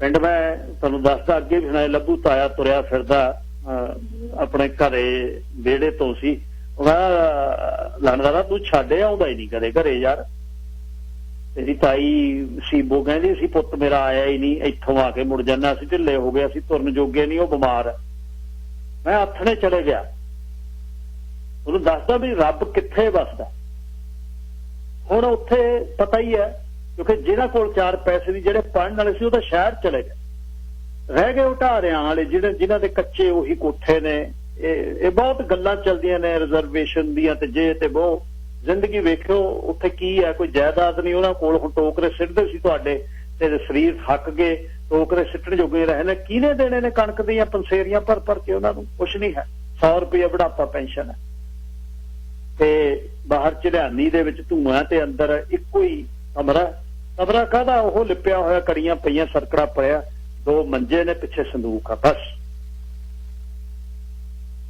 ਤੇ ਮੈਂ ਤੁਹਾਨੂੰ ਦੱਸਦਾ ਵੀ ਅਸੀਂ ਰੱਜੇ ਹੋਏ ਭੂਆ ਮਾਮਿਆਂ ਦੇ ਪੁੱਤਾਂ ਨੂੰ ਅਸੀਂ ਗਲ ਤੱਕ ਕਰਕੇ ਤੇ ਉਹ ਤੁਹਾਨੂੰ ਤੁਰਨ ਵੇਲੇ ਕਹਿਣਗੇ ਜੈਕਟ ਤੇ ਲਾ ਜਾ ਵੀਰ ਜੈਕਟ ਤਾਂ ਦੇ ਜਾ ਉੱਥੇ ਤਾਂ ਨਵੀਂ ਲੈ ਲੈਣੀ ਹੈ ਯਾਰ एयरपोर्ट वाले कहते रहे अरे भाई ये इंडियन रूपीज क्या करना है उधर ये दे जा मेरे को सारे हरियाणे वाले कहते होंगे उधर तो डॉलर चल रहे हैं सारे दे जा इधर मैं बच्चों को मिठाई शिठाई ले जाऊंगा तेरे नाम पे ले जाते सी मैं ਉਹਦੇ ਤਾਈ ਦੇ ਕੋਲ ਬਹਿ ਗਿਆ ਉਹ ਰਜਾਈ ਦੇ ਵਿੱਚ ਬੈਠੀ ਜਿਨ੍ਹਾਂ ਨੇ ਛੋਟੇ ਹੁੰਦਿਆਂ ਨੂੰ ਖਿਲਾਇਆ ਯਾਦ ਆ ਗਈ ਉਹ ਸ਼ਰਮ ਵੀ ਆਈ ਜਦ ਕਿਹਾ ਉਹਨਾਂ ਨੇ ਵੀ ਸਾਨੂੰ ਗਰੀਬਾਂ ਨੂੰ ਤੂੰ ਭੁੱਲ ਗਿਆ ਕਿਉਂਕਿ ਜਦ ਤੁਸੀਂ ਪਲਿਓ ਆਪਾਂ ਮੱਧਵਰਗੀ ਪਰਿਵਾਰਾਂ ਦੇ ਵਿੱਚ ਆਪਾਂ ਵੀ ਕੋਈ ਵੱਡੇ ਅਮੀਰ ਨਹੀਂ ਚਾਹੇ ਤੁਸੀਂ ਲੱਖ ਗੱਲਾਂ ਅੱਜ ਕਰੀ ਜਾਣ ਇੱਥੇ ਪੈਲੀਆਂ ਤੇ ਸਾਡੇ ਉੱਥੇ ਏਕੜ ਤੇ ਸਾਡੇ ਉੱਥੇ ਘੋੜੇ ਸੀ ਕੁਛ ਕਹਾਣੀ ਨਹੀਂ ਸਭ ਇੱਥੇ ਤੁਰੇ ਫਿਰਦੇ ਆ ਕਿਸੇ ਦੇ 20 ਕਿੱਲੇ ਸੀ ਉਹ ਚ 10 ਗਹਿਣੇ ਸੀ ਸਭ ਇੱਥੇ ਐਂ ਹੀ ਆਇਆ ਤੇ ਮੈਂ ਉਹਨੂੰ ਕਿਹਾ ਵਿੱਚ ਗੱਲਾਂ ਹੋ ਗਈਆਂ ਚਾਹ ਕਰ ਲੈ ਚਾਹ ਉੱਠ ਚਾਹ ਕਰ ਲੱਭੂ ਤਾਇਆ ਉਹਨੂੰ ਕਹੀ ਜਾਂਦਾ ਉਹ ਉੱਠੀ ਮੈਂ ਚੱਲ ਤਾਈ ਚਾਹ ਪੀ ਕੇ ਆ ਇਹਦੀ ਪਿੱਟ ਤਾਂ ਨਹੀਂ ਤੈਨੂੰ ਮੈਂ ਹੁੰਦੀ ਮੈਂ ਨਹੀਂ ਤਾਈ ਹੁੰਦੀ ਨਹੀਂ ਪਿੱਟ ਤੂੰ ਆ ਕੇ ਕਹਿੰਦੇ ਬਣਾ ਚਾਹ ਪੀ ਲਈ ਅੱਛਾ ਹੁਣ ਉਹਨਾਂ ਦੇ ਅਸੀਂ ਹੱਥੇ ਹੀ ਪਲੇ ਹੋਏ ਆ ਬਜ਼ੁਰਗਾਂ ਦੇ ਹਾਣ ਦੇ ਉਹ ਦੋਨੇ ਜੀ ਮੈਂ ਆਪਣੇ ਵੱਲੋਂ ਬਈ ਮੈਂ ਜਿੰਨਾ ਵੀ ਮੇਰੇ ਤੋਂ ਹੋਣ ਦੀ ਕੋਸ਼ਿਸ਼ ਕੀਤੀ ਵੀ ਮੈਂ ਆਹ ਫੜੋ ਉਹ ਕਹਿੰਦੇ ਨਾ ਮੱਲਾ ਕੀ ਤੂੰ ਕਰਦਾ ਸਾਡਾ ਧੀ ਪੁੱਤਾਂ ਤੂੰ ਯਾਰ ਕੁਛ ਨਹੀਂ ਸੀ ਉਸ ਕੋਠੜੀ 'ਚ ਕੱਖ ਨਹੀਂ ਸੀ ਉੱਥੇ ਉਹ ਕਹਿੰਦੇ ਤੂੰ ਆ ਕੀ ਕਰਦਾ ਤੂੰ ਸਾਡਾ ਪੁੱਤਾਂ ਤੈਨੂੰ ਅਸੀਂ ਹੱਥੀਂ ਖੜਾਇਆ ਹੋਇਆ ਮਤਲਬ ਤੂੰ ਸਾਨੂੰ ਇਹ ਕੀ ਤੂੰ ਸਾਡੇ ਆ ਕੇ ਪੈਂਦੀ ਬੈਠਾ ਦੇਖੋ ਤੁਸੀਂ ਕਹਾਣੀ ਸੋਚਣ ਵਾਲੇ ਉਹ ਕਹਿੰਦਾ ਤੂੰ ਪੈਂਦ ਆ ਕੇ ਬੈਠਾ ਤੇ ਪੁੱਤ ਤੇਰਾ ਅਸੀਂ ਦੇਣਾ ਕਿਵੇਂ ਦੇ ਲਾਂਗੇ ਇੰਨੀ ਕਈ ਜਦ ਉਹਨੇ ਗੱਲ ਮਤਲਬ ਤੁਹਾਡਾ ਅੰਦਰ ਘੜ ਪਾੜ ਜਾਂਦਾ। ਜਿਹੜੇ ਘਰ ਦੇ ਵਿੱਚ ਇੱਕ ਆਟੇ ਦਾ ਇੱਕ ਪੀਪਾ ਪਿਆ ਤੇ ਸਾਹਮਣੇ ਇੱਕ ਲਿਫਾਫੇ ਦੇ ਵਿੱਚ ਮੂੰਗੀ ਮਸਰੀ ਦੀ ਦਾਲ ਪਈ ਆ, ਦਿਖਦੀ ਆ ਉਹ, ਬਸ ਉਹ ਅੱਜ ਹੀ ਆਈ ਆ, ਅੱਜ ਬਣੂ, ਕੱਲ ਨੂੰ ਫੇਰ ਦੇਖਾਂਗੇ। ਇਹਨੂੰ ਕਹਿੰਦੇ ਸਬਰ, ਜਿਹੜਾ ਕੌਮ ਨੂੰ ਗੁਰੂ ਨੇ ਦਿੱਤਾ ਸੀ ਸਾਰੇ ਪਾਸਿਓਂ। ਉਹਨੇ ਵਿਵੇਕ ਕਿਹਾ, ਸਬਰ ਕਿਹਾ, ਸੰਤੋਖ ਕਿਹਾ। ਸਾਡਾ ਜਿਹੜਾ ਹਾਲ ਹੋਇਆ ਇੱਥੇ, ਤੁਸੀਂ ਇੱਕ ਬੰਦਾ ਜਿਹਦੇ ਕੋਲ ਅੱਜ ਤੁਸੀਂ ਹਫ਼ਤੇ 'ਚ ਇੱਕ ਦਿਨ ਉਹਨਾਂ ਨੂੰ ਸਰਵ ਕਰਨ ਜਾਂਦੇ ਆ, ਹੋਰ ਵੀ ਹੋਣਗੇ ਬਹੁਤ, ਮੈਂ ਨਹੀਂ ਕਹਿੰਦਾ ਵੀ ਅਸੀਂ ਜਾਂਦੇ ਆ, ਤੇ ਉਹ ਇੱਕ ਚੀਜ਼ ਉਹ ਲੈ ਕੇ ਗਏ ਜਿਹੜੀਆਂ ਜਲੇਬੀਆਂ ਨੇ, ਡੋਨਟਸ ਨੇ, ਤੇ ਉਹਨਾਂ ਨੂੰ ਮਿੱਠੇ ਸ਼ੂਗਰੀ ਚੀਜ਼ਾਂ ਚਾਹੀਦੀਆਂ ਨੇ, ਪੌਪ ਹੈ। ਇਹ ਪੀਸਾ ਵੀ ਘਰੇ ਇੱਕ ਦਿਨ ਦਾ ਲਿਆਂਦਾ, ਦੂਜੇ ਦਿਨ ਆਪਾਂ ਖਾਣੇ ਹੀ ਆ, ਰੋਟੀ 'ਚ ਨਾਲ ਲੈ ਕੇ ਜਾਂਦੇ ਆ, ਰਾਤ ਨੂੰ ਲੈ ਆਉਂਦੇ, ਕੱਲ ਨੂੰ ਲੰਚ ਤੇ ਵੀ ਲੈ ਜਾਾਂਗੇ। ਉਹ ਕਹਿੰਦੇ ਨਾ ਕੋਕ ਇੱਕ ਵੱਧ ਲੈਣਾ ਤੇ ਤੋਂ, ਨਾ ਸਾਨੂੰ ਜਲੇਬੀਆਂ ਚਾਹੀਦੀਆਂ ਨੇ। ਉਹ ਕਹਿੰਦਾ ਤੇਰੇ ਕੋਲ ਬੈਗ ਪੈਕ ਹੈ, just put few pops in it. ਉਹ ਕਹਿੰਦਾ no, I don't need it. ਯਾਨੀ ਐਡਾ ਸਬਰ ਤੁਸੀਂ ਜ਼ੋਰ ਲਾ ਦੋ। ਉਹ ਕਹਿੰਦਾ ਨਾ, ਇੱਕ ਬਸ 2 ਹੀ ਮੈਂ ਖਾਣੇ ਨੇ, ਮੈਂ 2 ਖਾ ਲਏ, ਮੈਂ ਤਾਂ ਇੱਕ ਬੁਰਕੀ ਨਹੀਂ ਚਾਹੀਦੀ। ਤੇ ਜੇ ਇੱਕ ਵੱਧ ਲੈਣਾ ਦੱਸ ਕੇ ਜਾਣਾ ਵੀ ਹੋ ਦੇਖ ਬੰਦਾ ਬੈਠਾ, he is very high, he can't walk, may I get another piece for him? ਤੇ ਅਸੀਂ ਜਿਹੜਾ ਸਾਡਾ ਹਾਲ ਹੈ ਇਸ ਸਮੇਂ, ਮਤਲਬ ਜਿਹੜੇ ਪਾਸੇ ਸਾਡੇ ਅਸੀਂ ਤੁਰੇ ਹੋਏ ਆ ਕਮਿਊਨਿਟੀ ਦੇ ਤੌਰ ਤੇ, ਉਹ ਅਸੀਂ ਸਾਰਾ ਹੀ ਸਾਡਾ ਜਿਹੜਾ ਜਾਣੀ ਸਬਰ ਟੁੱਟ ਗਿਆ। ਸਾਡੇ ਉਸ ਸਬਰ ਨਾਂ ਦੀ ਚੀਜ਼ ਇਹ ਹੈ। ਇੱਕ ਕੰਮ ਕਰਿਓ, ਅੱਜ ਘਰੇ ਬੈਠ ਕੇ ਜਦ ਆਉਂਗੇ, ਮੈਂ ਪ੍ਰੀਚਰ ਨਹੀਂ ਪਲੀਜ਼, ਮੈਂ ਤੁਹਾਡਾ ਪਾਰਟ ਆ, ਮੈਂ ਆਪਣੀ ਜ਼ਿੰਦਗੀ 'ਚ ਇੰਪਲੀਮੈਂਟ ਕਰ ਰਿਹਾ ਜਿਹੜੀ ਮੈਂ ਤੁਹਾਡੀ ਗੱਲ ਕਰ ਰਿਹਾ ਤੁਹਾਡੇ ਨਾਲ ਹੀ ਮੈਂ ਕਰ ਰਿਹਾ। ਪਲੀਜ਼ ਮੈਨੂੰ ਕੋਈ ਸੰਤ ਨਾ ਸਮਝੋ ਵੀ ਮੈਂ ਤੁਹਾਨੂੰ ਪ੍ਰੀਚ ਕਰ ਰਿਹਾ। ਆਈ ਐਮ ਯੂਰ ਪਾਰਟ, ਮੈਂ ਤੁਹਾਡਾ ਹਿੱਸਾ। ਮੈਂ ਵੀ ਇਹ ਲਿਖੂੰਗਾ ਕਾਪੀ 'ਚ। ਤੇ ਜ਼ਿੰਦਗੀ 20 ਸਾਲ ਪਹਿਲਾਂ ਸ਼ੁਰੂ ਹੋਈ, ਕਿਸੇ ਦੀ 25, ਕਿਸੇ ਦੀ 40, ਕਿਸੇ ਦੀ 50। ਯਾਦ ਰੱਖਿਓ ਜਿਹੜੇ ਅੱਜ 70-75 ਦੇ ਆਏ ਨੇ, 40 ਵਰੇ ਪਹਿਲਾਂ ਆਏ ਨੇ, ਅੱਜ ਉਹ ਮਹਿੰਗਿਆਂ ਘਰਾਂ 'ਚ 20-20 ਮਿਲੀਅਨ, 15-15, 10-10 ਮਿਲੀਅਨ, 8-8 ਮਿਲੀਅਨ, ਜਿਹੜੇ ਕਿ ਕਦੇ ਉਹਨਾਂ ਨੇ 80,000 ਦੇ ਬਣਾਏ ਸੀ, ਮਹਿੰਗੇ ਹੋ ਗਏ ਉਹਨਾਂ ਦੇ। ਉਹਨਾਂ ਘਰ ਦੇ ਵਿੱਚੋਂ ਇਕੱਲੇ ਬੈਠੇ ਨੇ, ਅੰਦਰ ਨਹੀਂ ਵੜਦਾ ਕੋਈ। ਲੋਕ ਮਹਿੰਗਿਆਂ ਪਾਣੀਆਂ ਦੇ ਘਰ 20-20 ਮਿਲੀਅਨ, ਜਿਹੜਾ ਉਹ ਕਹਿੰਦੇ ਨੇ ਉੱਥੇ ਕਹਿੰਦੇ ਯਾਰ ਮਿਲਣੇ ਆ ਜਾਓ ਸਾਨੂੰ, ਕੋਈ ਇਹਦੇ ਕੋਲ ਸਮਾਂ ਇੱਥੇ। ਉਹ ਕਹਿੰਦਾ ਮੈਂ ਇਕੱਲਾ ਬੈਠਾ ਯਾਰ, ਕੋਈ ਆਉਂਦਾ ਹੀ ਨਹੀਂ, ਮੈਂ ਤਾਂ ਉੱਪਰ ਚੜ੍ਹਦਾ ਹੀ ਨਹੀਂ, ਮੈਂ ਤਾਂ ਥੱਲੜੇ ਰੂਮਾਂ 'ਚ ਰਹਿਣਾ, ਮੇਰੇ ਤੇ ਉੱਪਰ ਮੈਂ ਕਿਹਦੇ ਕੋਲ ਜਾਣਾ, ਇੱਥੇ ਹੀ ਪੈ ਜਾਣਾ। ਇੱਥੇ ਹੀ ਜਿਹੜਾ ਨਾ ਇੱਕ ਕਾਪੀ ਲਾ ਕੇ, ਇਹ ਪਲੀਜ਼ ਇਹ ਦੇਖੋ, ਨਾ ਵਾਚਕ ਨਹੀਂ, ਤਰੱਕੀਆਂ ਜ਼ਿੰਦਗੀ 'ਚ ਹੋਣੀ ਚਾਹੀਦੀ। ਤੁਸੀਂ ਇੱਥੋਂ ਲੈ ਜਾਓ, ਕੁਛ ਲੈ ਜਾਓ, ਕੱਪੜਾ ਲੈ ਜਾਓ, ਆਪਣੇ ਪਿੰਡ ਦੇ ਦਿਓ ਜਿਨ੍ਹਾਂ ਨੇ ਤੁਹਾਨੂੰ ਪਾਲਿਆ, ਜਿਨ੍ਹਾਂ ਨੇ ਤੁਹਾਨੂੰ ਪੜ੍ਹਾਇਆ, ਜਿਨ੍ਹਾਂ ਕਰਕੇ ਤੁਸੀਂ ਬਾਹਰ ਆਏ। ਜੇ ਤੁਹਾਡੇ ਮਾਪਿਆਂ ਦੇ ਨਾਲ, ਮਾਂ ਪਿਓ ਦੇ ਨਾਲ ਉਹ ਜੀ ਕੰਮ ਨਾ ਕਰਦੇ ਬਾਹਰ ਖੇਤਾਂ 'ਚ, ਤੇ ਉਹ ਘਰੇ ਤਲੀਆਂ ਨਾ ਦਿੰਦੀ, ਗੋਹਾ ਤੇ ਮਿੱਟੀ ਨਾ ਲਿਪਦੀ ਤੁਹਾਡੇ ਘਰ, ਜਿਨ੍ਹਾਂ ਕਰਕੇ ਤੁਹਾਡੇ ਰਿਸ਼ਤੇ ਹੋਏ ਨੇ, ਉਹਨਾਂ ਨੂੰ ਤੁਸੀਂ ਕੁਛ ਲਾ ਕੇ ਦੇ ਦਿਓ ਬੜਾ ਛੋਟਾ। ਉਹ ਪਾ ਦੇਣਗੇ ਕਿਸੇ ਚਾਚੇ ਤਾਏ ਨੂੰ, ਮੁੰਡੇ ਨੂੰ ਦਿਓ ਤਾਂ ਸ਼ਰਟ ਲਾ ਕੇ ਆਪਣੀ, ਉਹ ਪਾ ਛੁੱਟ ਪਾਈ। ਉਹ ਕਹਿੰਦਾ ਤੇਰੀਆਂ ਲਾਹੀਆਂ ਹੋਈਆਂ ਅਸੀਂ ਪਾ ਦਈਏ, ਵੱਡਿਆ ਰੱਖਾ।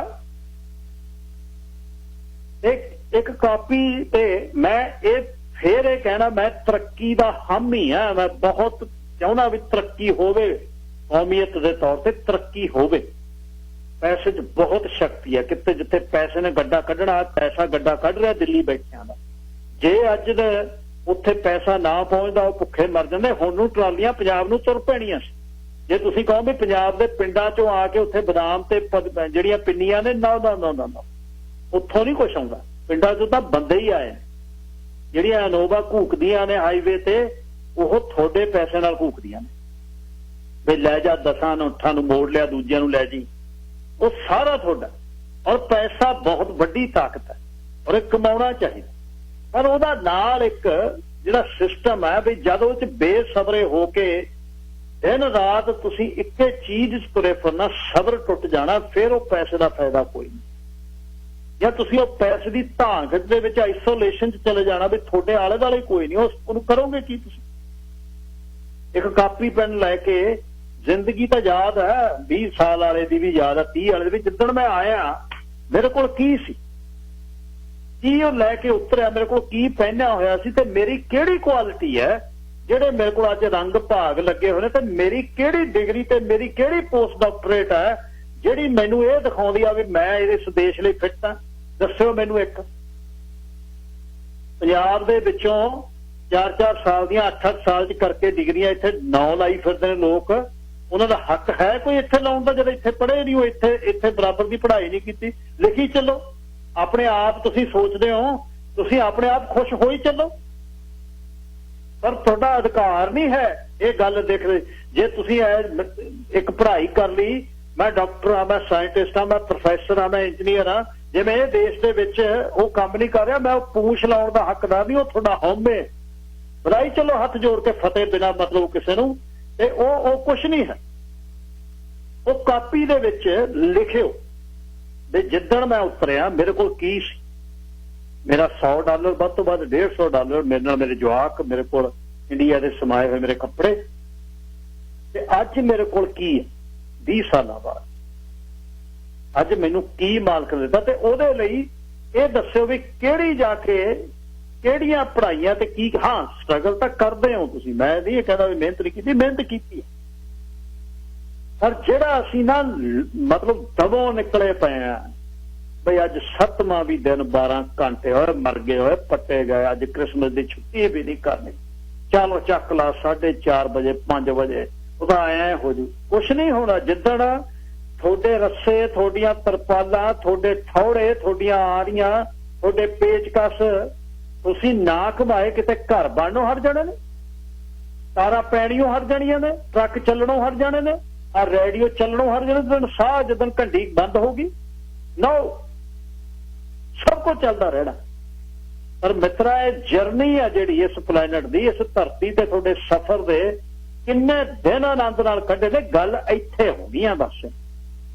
ਤੇ ਜ਼ਿੰਦਗੀ ਕਿਵੇਂ ਕੱਢੀ, ਜ਼ਿੰਦਗੀ ਦੇ ਵਿੱਚ ਕਿਸੇ ਨੇ ਕੀ ਕੀਤਾ, ਜਿਹੜਾ ਦਸਵੰਧ ਕਿਹਾ, ਉਹ ਦਸਵੰਧ ਦਾ ਮਤਲਬ ਕੀ ਹੈ, ਉਹਨੂੰ ਕੀ ਕਹਿੰਦੇ ਨੇ ਦਸਵੰਧ। ਉਹ ਸਮੇਂ ਦਾ ਦਸਵੰਧ, ਪੈਸੇ ਦਾ ਦਸਵੰਧ, ਉਹ ਕੀ ਦਸਵੰਧ ਹੈ। ਇਹ ਗੱਲ ਬਹੁਤ ਜ਼ਰੂਰੀ ਹੈ। ਜਦ ਤੁਸੀਂ ਸਬਰ ਤੋਂ ਟੁੱਟ ਗਏ, ਜ਼ਿੰਦਗੀ ਦੇ ਕਿਸੇ ਵੀ ਪਲ ਨੂੰ ਨਾਪ ਆਨੰਦ ਨਹੀਂ ਕਰ ਸਕਦੇ, ਚਾਹੇ ਉਹ ਖਾਣਾ, ਚਾਹੇ ਉਹ ਪਹਿਨਣਾ, ਚਾਹੇ ਉਹ ਪੈਸਾ ਕਮਾਉਣਾ, ਕਿਸੇ ਚੀਜ਼ ਦਾ ਆਨੰਦ ਨਹੀਂ ਮਾਣ ਸਕਦੇ ਜੇ ਤੁਹਾਡਾ ਸਬਰ ਤੁਹਾਡੇ 'ਚ ਹੈ। ਅਖੀਰ ਐਂਡ ਕੀ ਹੈ, ਅਖੀਰਲੀ ਕਹਾਣੀ ਕੀ ਹੈ? ਅਖੀਰਲੀ ਕਹਾਣੀ ਇਹ ਹੈ ਬਈ ਇੱਕ ਦਿਨ ਇੱਥੋਂ ਤੁਰਨਾ। ਉਹ ਮੈਂ ਨਾ ਵਾਚਕ ਨਹੀਂ ਹੈ, ਪਰ ਮਿੱਤਰੋ ਜ਼ਿੰਦਗੀ ਐਡੀ ਤੁਹਾਡੀ ਖੂਬਸੂਰਤ ਹੈ, ਦੁਨੀਆ ਐਡੀ ਬੜੀ ਖੂਬਸੂਰਤ ਹੈ। ਜੇ ਕੁਝ ਅਫੋਰਡ ਕਰ ਸਕਦੇ ਹੋ ਇਹ ਦੁਨੀਆ ਨੂੰ ਤੁਸੀਂ ਵੇਖ ਲਓ, ਇਹਨੂੰ ਮਾਣ ਲਓ, ਕਿਤੇ ਘੁੰਮ ਫਿਰਿਆ, ਕਿਤੇ ਵਕੇਸ਼ਨ ਤੇ ਜਾਇਆ, ਕਿਤੇ ਦੇਖ ਲਾ ਆਲੇ ਦੁਆਲੇ, ਕੋਈ ਸ਼ੌਕ ਆਪਣਾ ਪੂਰਾ ਕਰ ਲੈ, ਨਹੀਂ ਤਾਂ ਚੱਕ ਲੈ। ਜਿਨ੍ਹਾਂ ਜਵਾਕਾਂ ਲਈ ਤੁਸੀਂ ਕਹਿ ਰਹੇ ਹੋ ਨਾ ਬਈ ਆ ਮੈਂ ਜਵਾਕਾਂ ਲਈ, ਇਹ ਤਾਂ ਮਿੱਤਰਾ ਜਿਹੜੇ ਜਿਵੇਂ ਦਾਦੇ ਪੜਦਾਦਿਆਂ ਨੇ ਬਾਪੂ ਨਹੀਂ ਦੇਖਿਆ, ਦਾਦਿਆਂ ਨੇ ਤੁਸੀਂ ਨਹੀਂ ਦੇਖੇ ਕੀ ਕਰਦੇ ਹੋ, ਉਹਨਾਂ ਦੀਆਂ ਬਣਾਈਆਂ 3-3 ਪੀੜ੍ਹੀਆਂ ਦੇ ਵਿੱਚ ਪੈਰਾਂ 'ਚ ਹੋਏ ਛਾਲੇ, ਅੱਠਣਾ ਨਾਲ ਬਣਾਈਆਂ ਜ਼ਮੀਨਾਂ ਛੱਡ ਕੇ ਆ ਗਏ ਨਾ ਸਭ ਕੁਝ ਇੱਥੇ। ਕਈਆਂ ਨੇ ਉਹ ਪਿੱਛੇ ਕਿਉਂ ਹੀ ਇਹ ਸਾਡੇ ਘਰ-ਬਾਰ ਨੇ ਜਿਹੜੇ ਇਹ ਡਾਊਨ ਸਾਈਜ਼, ਇਹ ਸੈੱਲ, ਇਹ ਤਾਂ ਗੱਲਾਂ ਛੱਡ ਦੋ। ਵੱਧ ਤੋਂ ਵੱਧ ਨੈਕਸਟ ਪੀੜ੍ਹੀ, ਉਹਦੇ ਬਾਅਦ ਖਤਮ। ਕੀ ਸਾਂਭ ਲਾਂਗੇ ਅਸੀਂ? ਮੈਂ ਫਿਰ ਇਹ 'ਚ ਕਹਾ ਮੈਂ ਨਾ ਵਾਚਕ ਨਹੀਂ, ਪਰ ਇਹ ਇੱਕ ਬਹੁਤ ਵੱਡੀ ਚੀਜ਼ ਹੈ। ਕਿੱਥੋਂ ਆਇਆ ਆਈਡੀਆ? ਉਹਨਾਂ ਨੂੰ ਗਰੀਬਾਂ ਨੂੰ ਜਦ ਦੇਖਿਆ, ਦੇਖੋ ਸਬਰ ਕਿੰਨਾ, ਤੇ ਕੁਛ ਵੀ ਨਹੀਂ ਉਹਨਾਂ ਕੋਲ, ਤੇ ਹੁਣ ਤੁਸੀਂ ਦੇਤਾ 2 ਪੀਸ ਇਹਦੇ ਪੀਸ ਉਹ ਪਤਾ ਹੀ ਨਹੀਂ ਮੁੜ ਕੇ ਉਹਨਾਂ ਨੂੰ ਮਿਲਣੇ ਨੇ ਜਾਂ ਨਹੀਂ ਮਿਲ। ਤੂੰ ਕੱਲ ਨੂੰ ਹੁਣ ਕਿਸੇ ਨੇ ਉੱਥੇ ਜਾਣਾ ਜਾਂ ਨਹੀਂ ਜਾਣਾ, ਐਡਾ ਸਬਰ ਯਾਰ। ਉਹ ਕਹਿੰਦਾ no I don't need even a bite out. ਮੈਂ ਹੁਣ ਲੈਣ ਮੇਰੇ ਕੋਲ ਬਹੁਤ enough, thank you, God bless you, you are angels to us, blah blah ਬਲਾ, ਪਤਾ ਨਹੀਂ ਉਹ ਕੀ ਕੁਛ ਕਹਿੰਦੇ। ਤੁਹਾਡੀ ਕੋਈ ਗੱਲਬਾਤ ਤੁਸੀਂ ਇਸ ਵਿਸ਼ੇ ਤੇ ਕਰਨੀ ਚਾਹੋ? Sir Joga Singh, line number 2। ਦੋਸਤੋ ਸਤਿ ਸ੍ਰੀ ਅਕਾਲ ਜੀ। ਇਸ ਵਿਸ਼ੇ ਤੇ ਵੀ ਮੈਂ ਕਿਹਾ ਗੱਲ ਕਰ ਲਈਏ। ਸਤਿ ਸ੍ਰੀ ਅਕਾਲ ਜੀ। ਹਾਂ, ਇਹ ਆ ਵੀ ਅਸੀਂ ਨਿਸ਼ੁਕਰੇ ਹੋ ਗਏ ਆ, ਰਾਈਟ। ਜਿਹੜਾ ਸਬਰ ਆ ਨਾ ਉਹ ਬਿਨਾਂ ਬੋਲੇ ਤੇ ਵੀ ਮਤਲਬ ਤੁਸੀਂ ਮਹਿਸੂਸ ਕਰ ਜਾਂਦੇ, ਜਿਹੜੀ ਅੱਖ ਦੇਖਣ ਵਾਲੀ ਆ।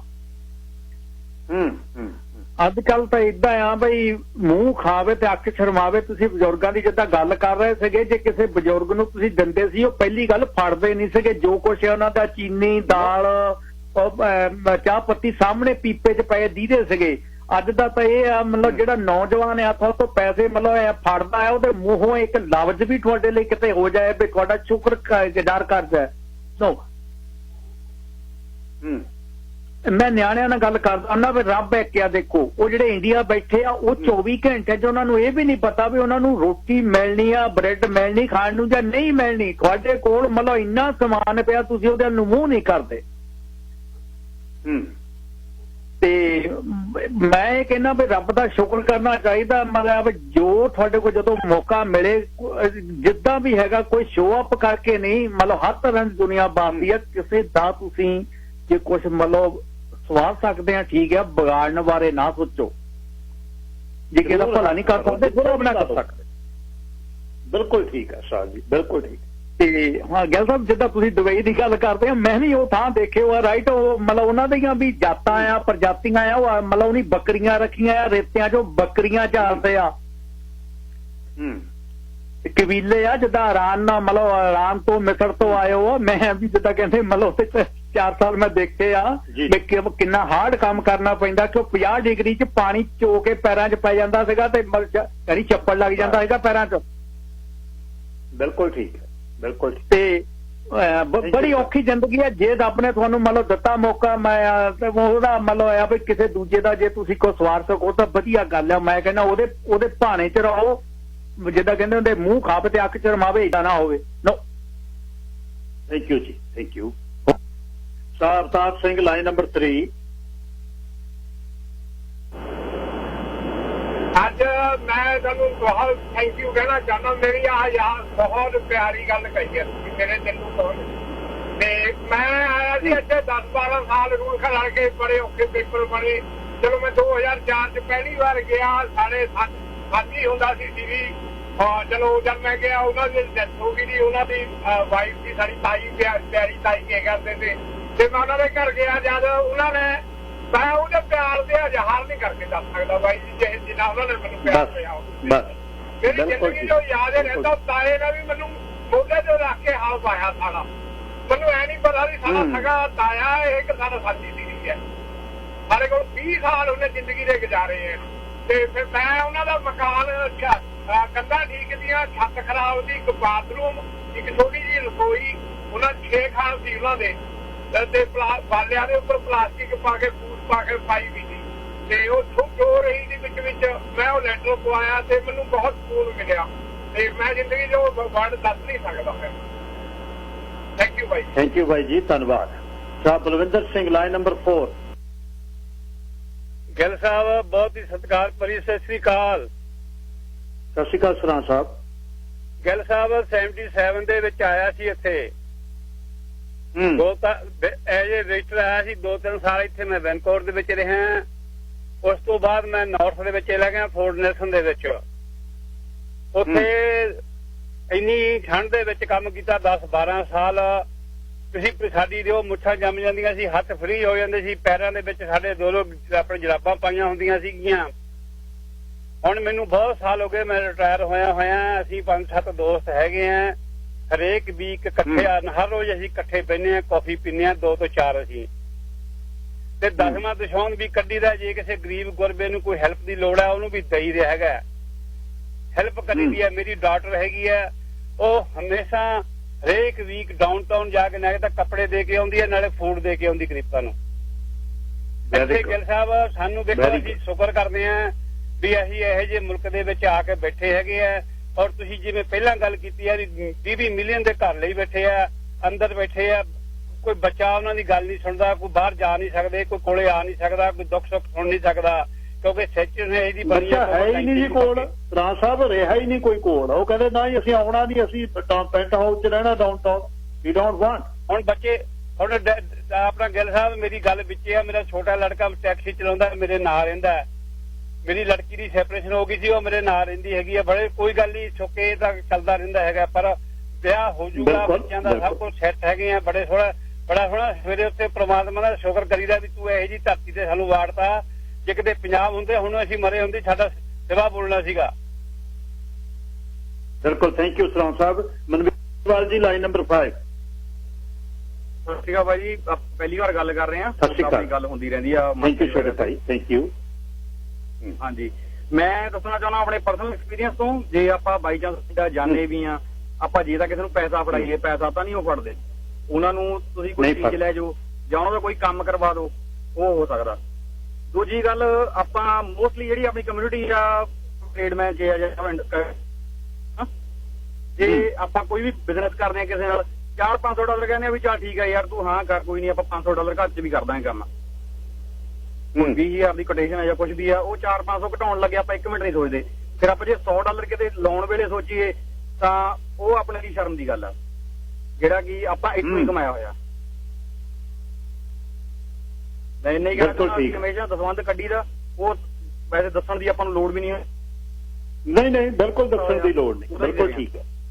ਹਾਂਜੀ, ਬਿਲਕੁਲ ਜੀ, ਥੈਂਕ ਯੂ। ਉਹ ਆਪਾਂ ਨੂੰ ਥੋੜਾ ਜਿਹਾ ਸੋਚਣਾ ਚਾਹੀਦਾ, ਖਾਸ ਕਰ ਸੋਚਣਾ ਚਾਹੀਦਾ ਵੀ ਜੇ। ਹਾਂਜੀ, ਬਿਲਕੁਲ ਠੀਕ ਹੈ। Thank you Manveer.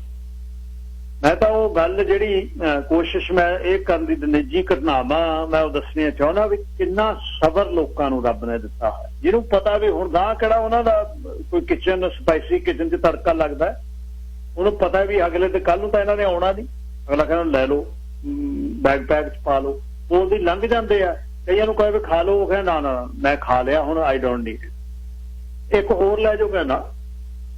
ਯਾਨੀ ਸਬਰ ਬਹੁਤ ਜ਼ਰੂਰੀ ਹੈ ਜ਼ਿੰਦਗੀ ਦੇ ਵਿੱਚ।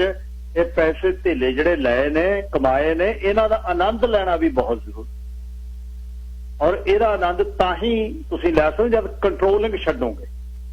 ਕੰਟਰੋਲਿੰਗ ਜਿਹੜੀ ਇੱਕ ਸਾਡੀ ਨਾ ਮਨ 'ਚ ਆ ਗਈ, ਪਰਿਵਾਰ ਦਾ ਕੰਟਰੋਲ, ਇੱਧਰਲਾ ਕੰਟਰੋਲ, ਇੱਥੋਂ ਖਰਚ, ਆਹ ਕਰ ਉਹ ਕਰ, ਕੀ ਹੈ ਅੰਤ, ਕੀ ਹੈ ਇੱਥੇ? ਕਿਸੇ ਨੂੰ ਪਤਾ ਮੈਂ ਕਿੰਨੇ ਸਾਲ ਜਿਉਣਾ, ਪਤਾ ਵੀ ਕਿੰਨੇ ਦਿਨ ਜਿਉਣਾ? ਤੁਹਾਡੇ ਜੋੜੇ ਹੋਏ, ਤੁਹਾਡੇ ਬੇਸਬਰੀ ਤੇ ਡਾਕੇ ਤੇ ਠੱਗੀਆਂ ਮਾਰ ਕੇ ਕਮਾਏ ਹੋਏ ਪੈਸੇ ਕਰੋਗੇ ਕੀ ਤੁਸੀਂ? ਜਦੋਂ ਅੱਖਾਂ ਮੀਚਲੀਆਂ ਅਗਲੀ ਪੀੜ੍ਹੀ ਨੇ ਕੀ ਕਰਨਾ ਤੁਹਾਡੇ ਪੈਸੇ ਦੇਖੋਗੇ? ਵਿਆਹ ਦਾ ਮੈਂ ਜੋੜੇ ਹੋਏ ਸੀ, ਆ ਬੌਂਡ ਲਏ ਹੋਏ ਸੀ, ਉਹ ਤੁਸੀਂ ਇਹ ਚੱਕ ਕੇ ਵੇਚਦਿਆ, ਘਰ ਬੜਾ ਸੀ ਛੋਟਾ ਕਰਤਾ ਤੁਸੀਂ। ਇਹ ਸੀ ਜੀ ਅੱਜ ਦਾ ਪ੍ਰੋਗਰਾਮ। ਕੋਸ਼ਿਸ਼ ਕਰੀਏ ਜ਼ਿੰਦਗੀ ਨੂੰ ਕੁਝ ਜੀਵੀਏ ਵੀ ਨਾਲ, ਤੇ ਲੁਕਾਈ ਲਈ ਕੰਮ ਕਰਦੇ ਰਹੀ। ਅਖੀਰ ਇੱਕ ਗੀਤ ਤੇ ਇਸ ਦੇ 4 ਸ਼ਬਦ ਅੱਜ ਦੇ ਇਸ ਟੌਪਿਕ ਲਈ। ਕੱਲ ਨੂੰ ਕਹਾਣੀ ਦਾ ਦਿਨ ਹੈ, ਗੱਲਾਂ ਬਾਤਾਂ ਹੋਣਗੀਆਂ ਮੂੰਹ ਤੇ। ਰੱਬ ਰੱਖ।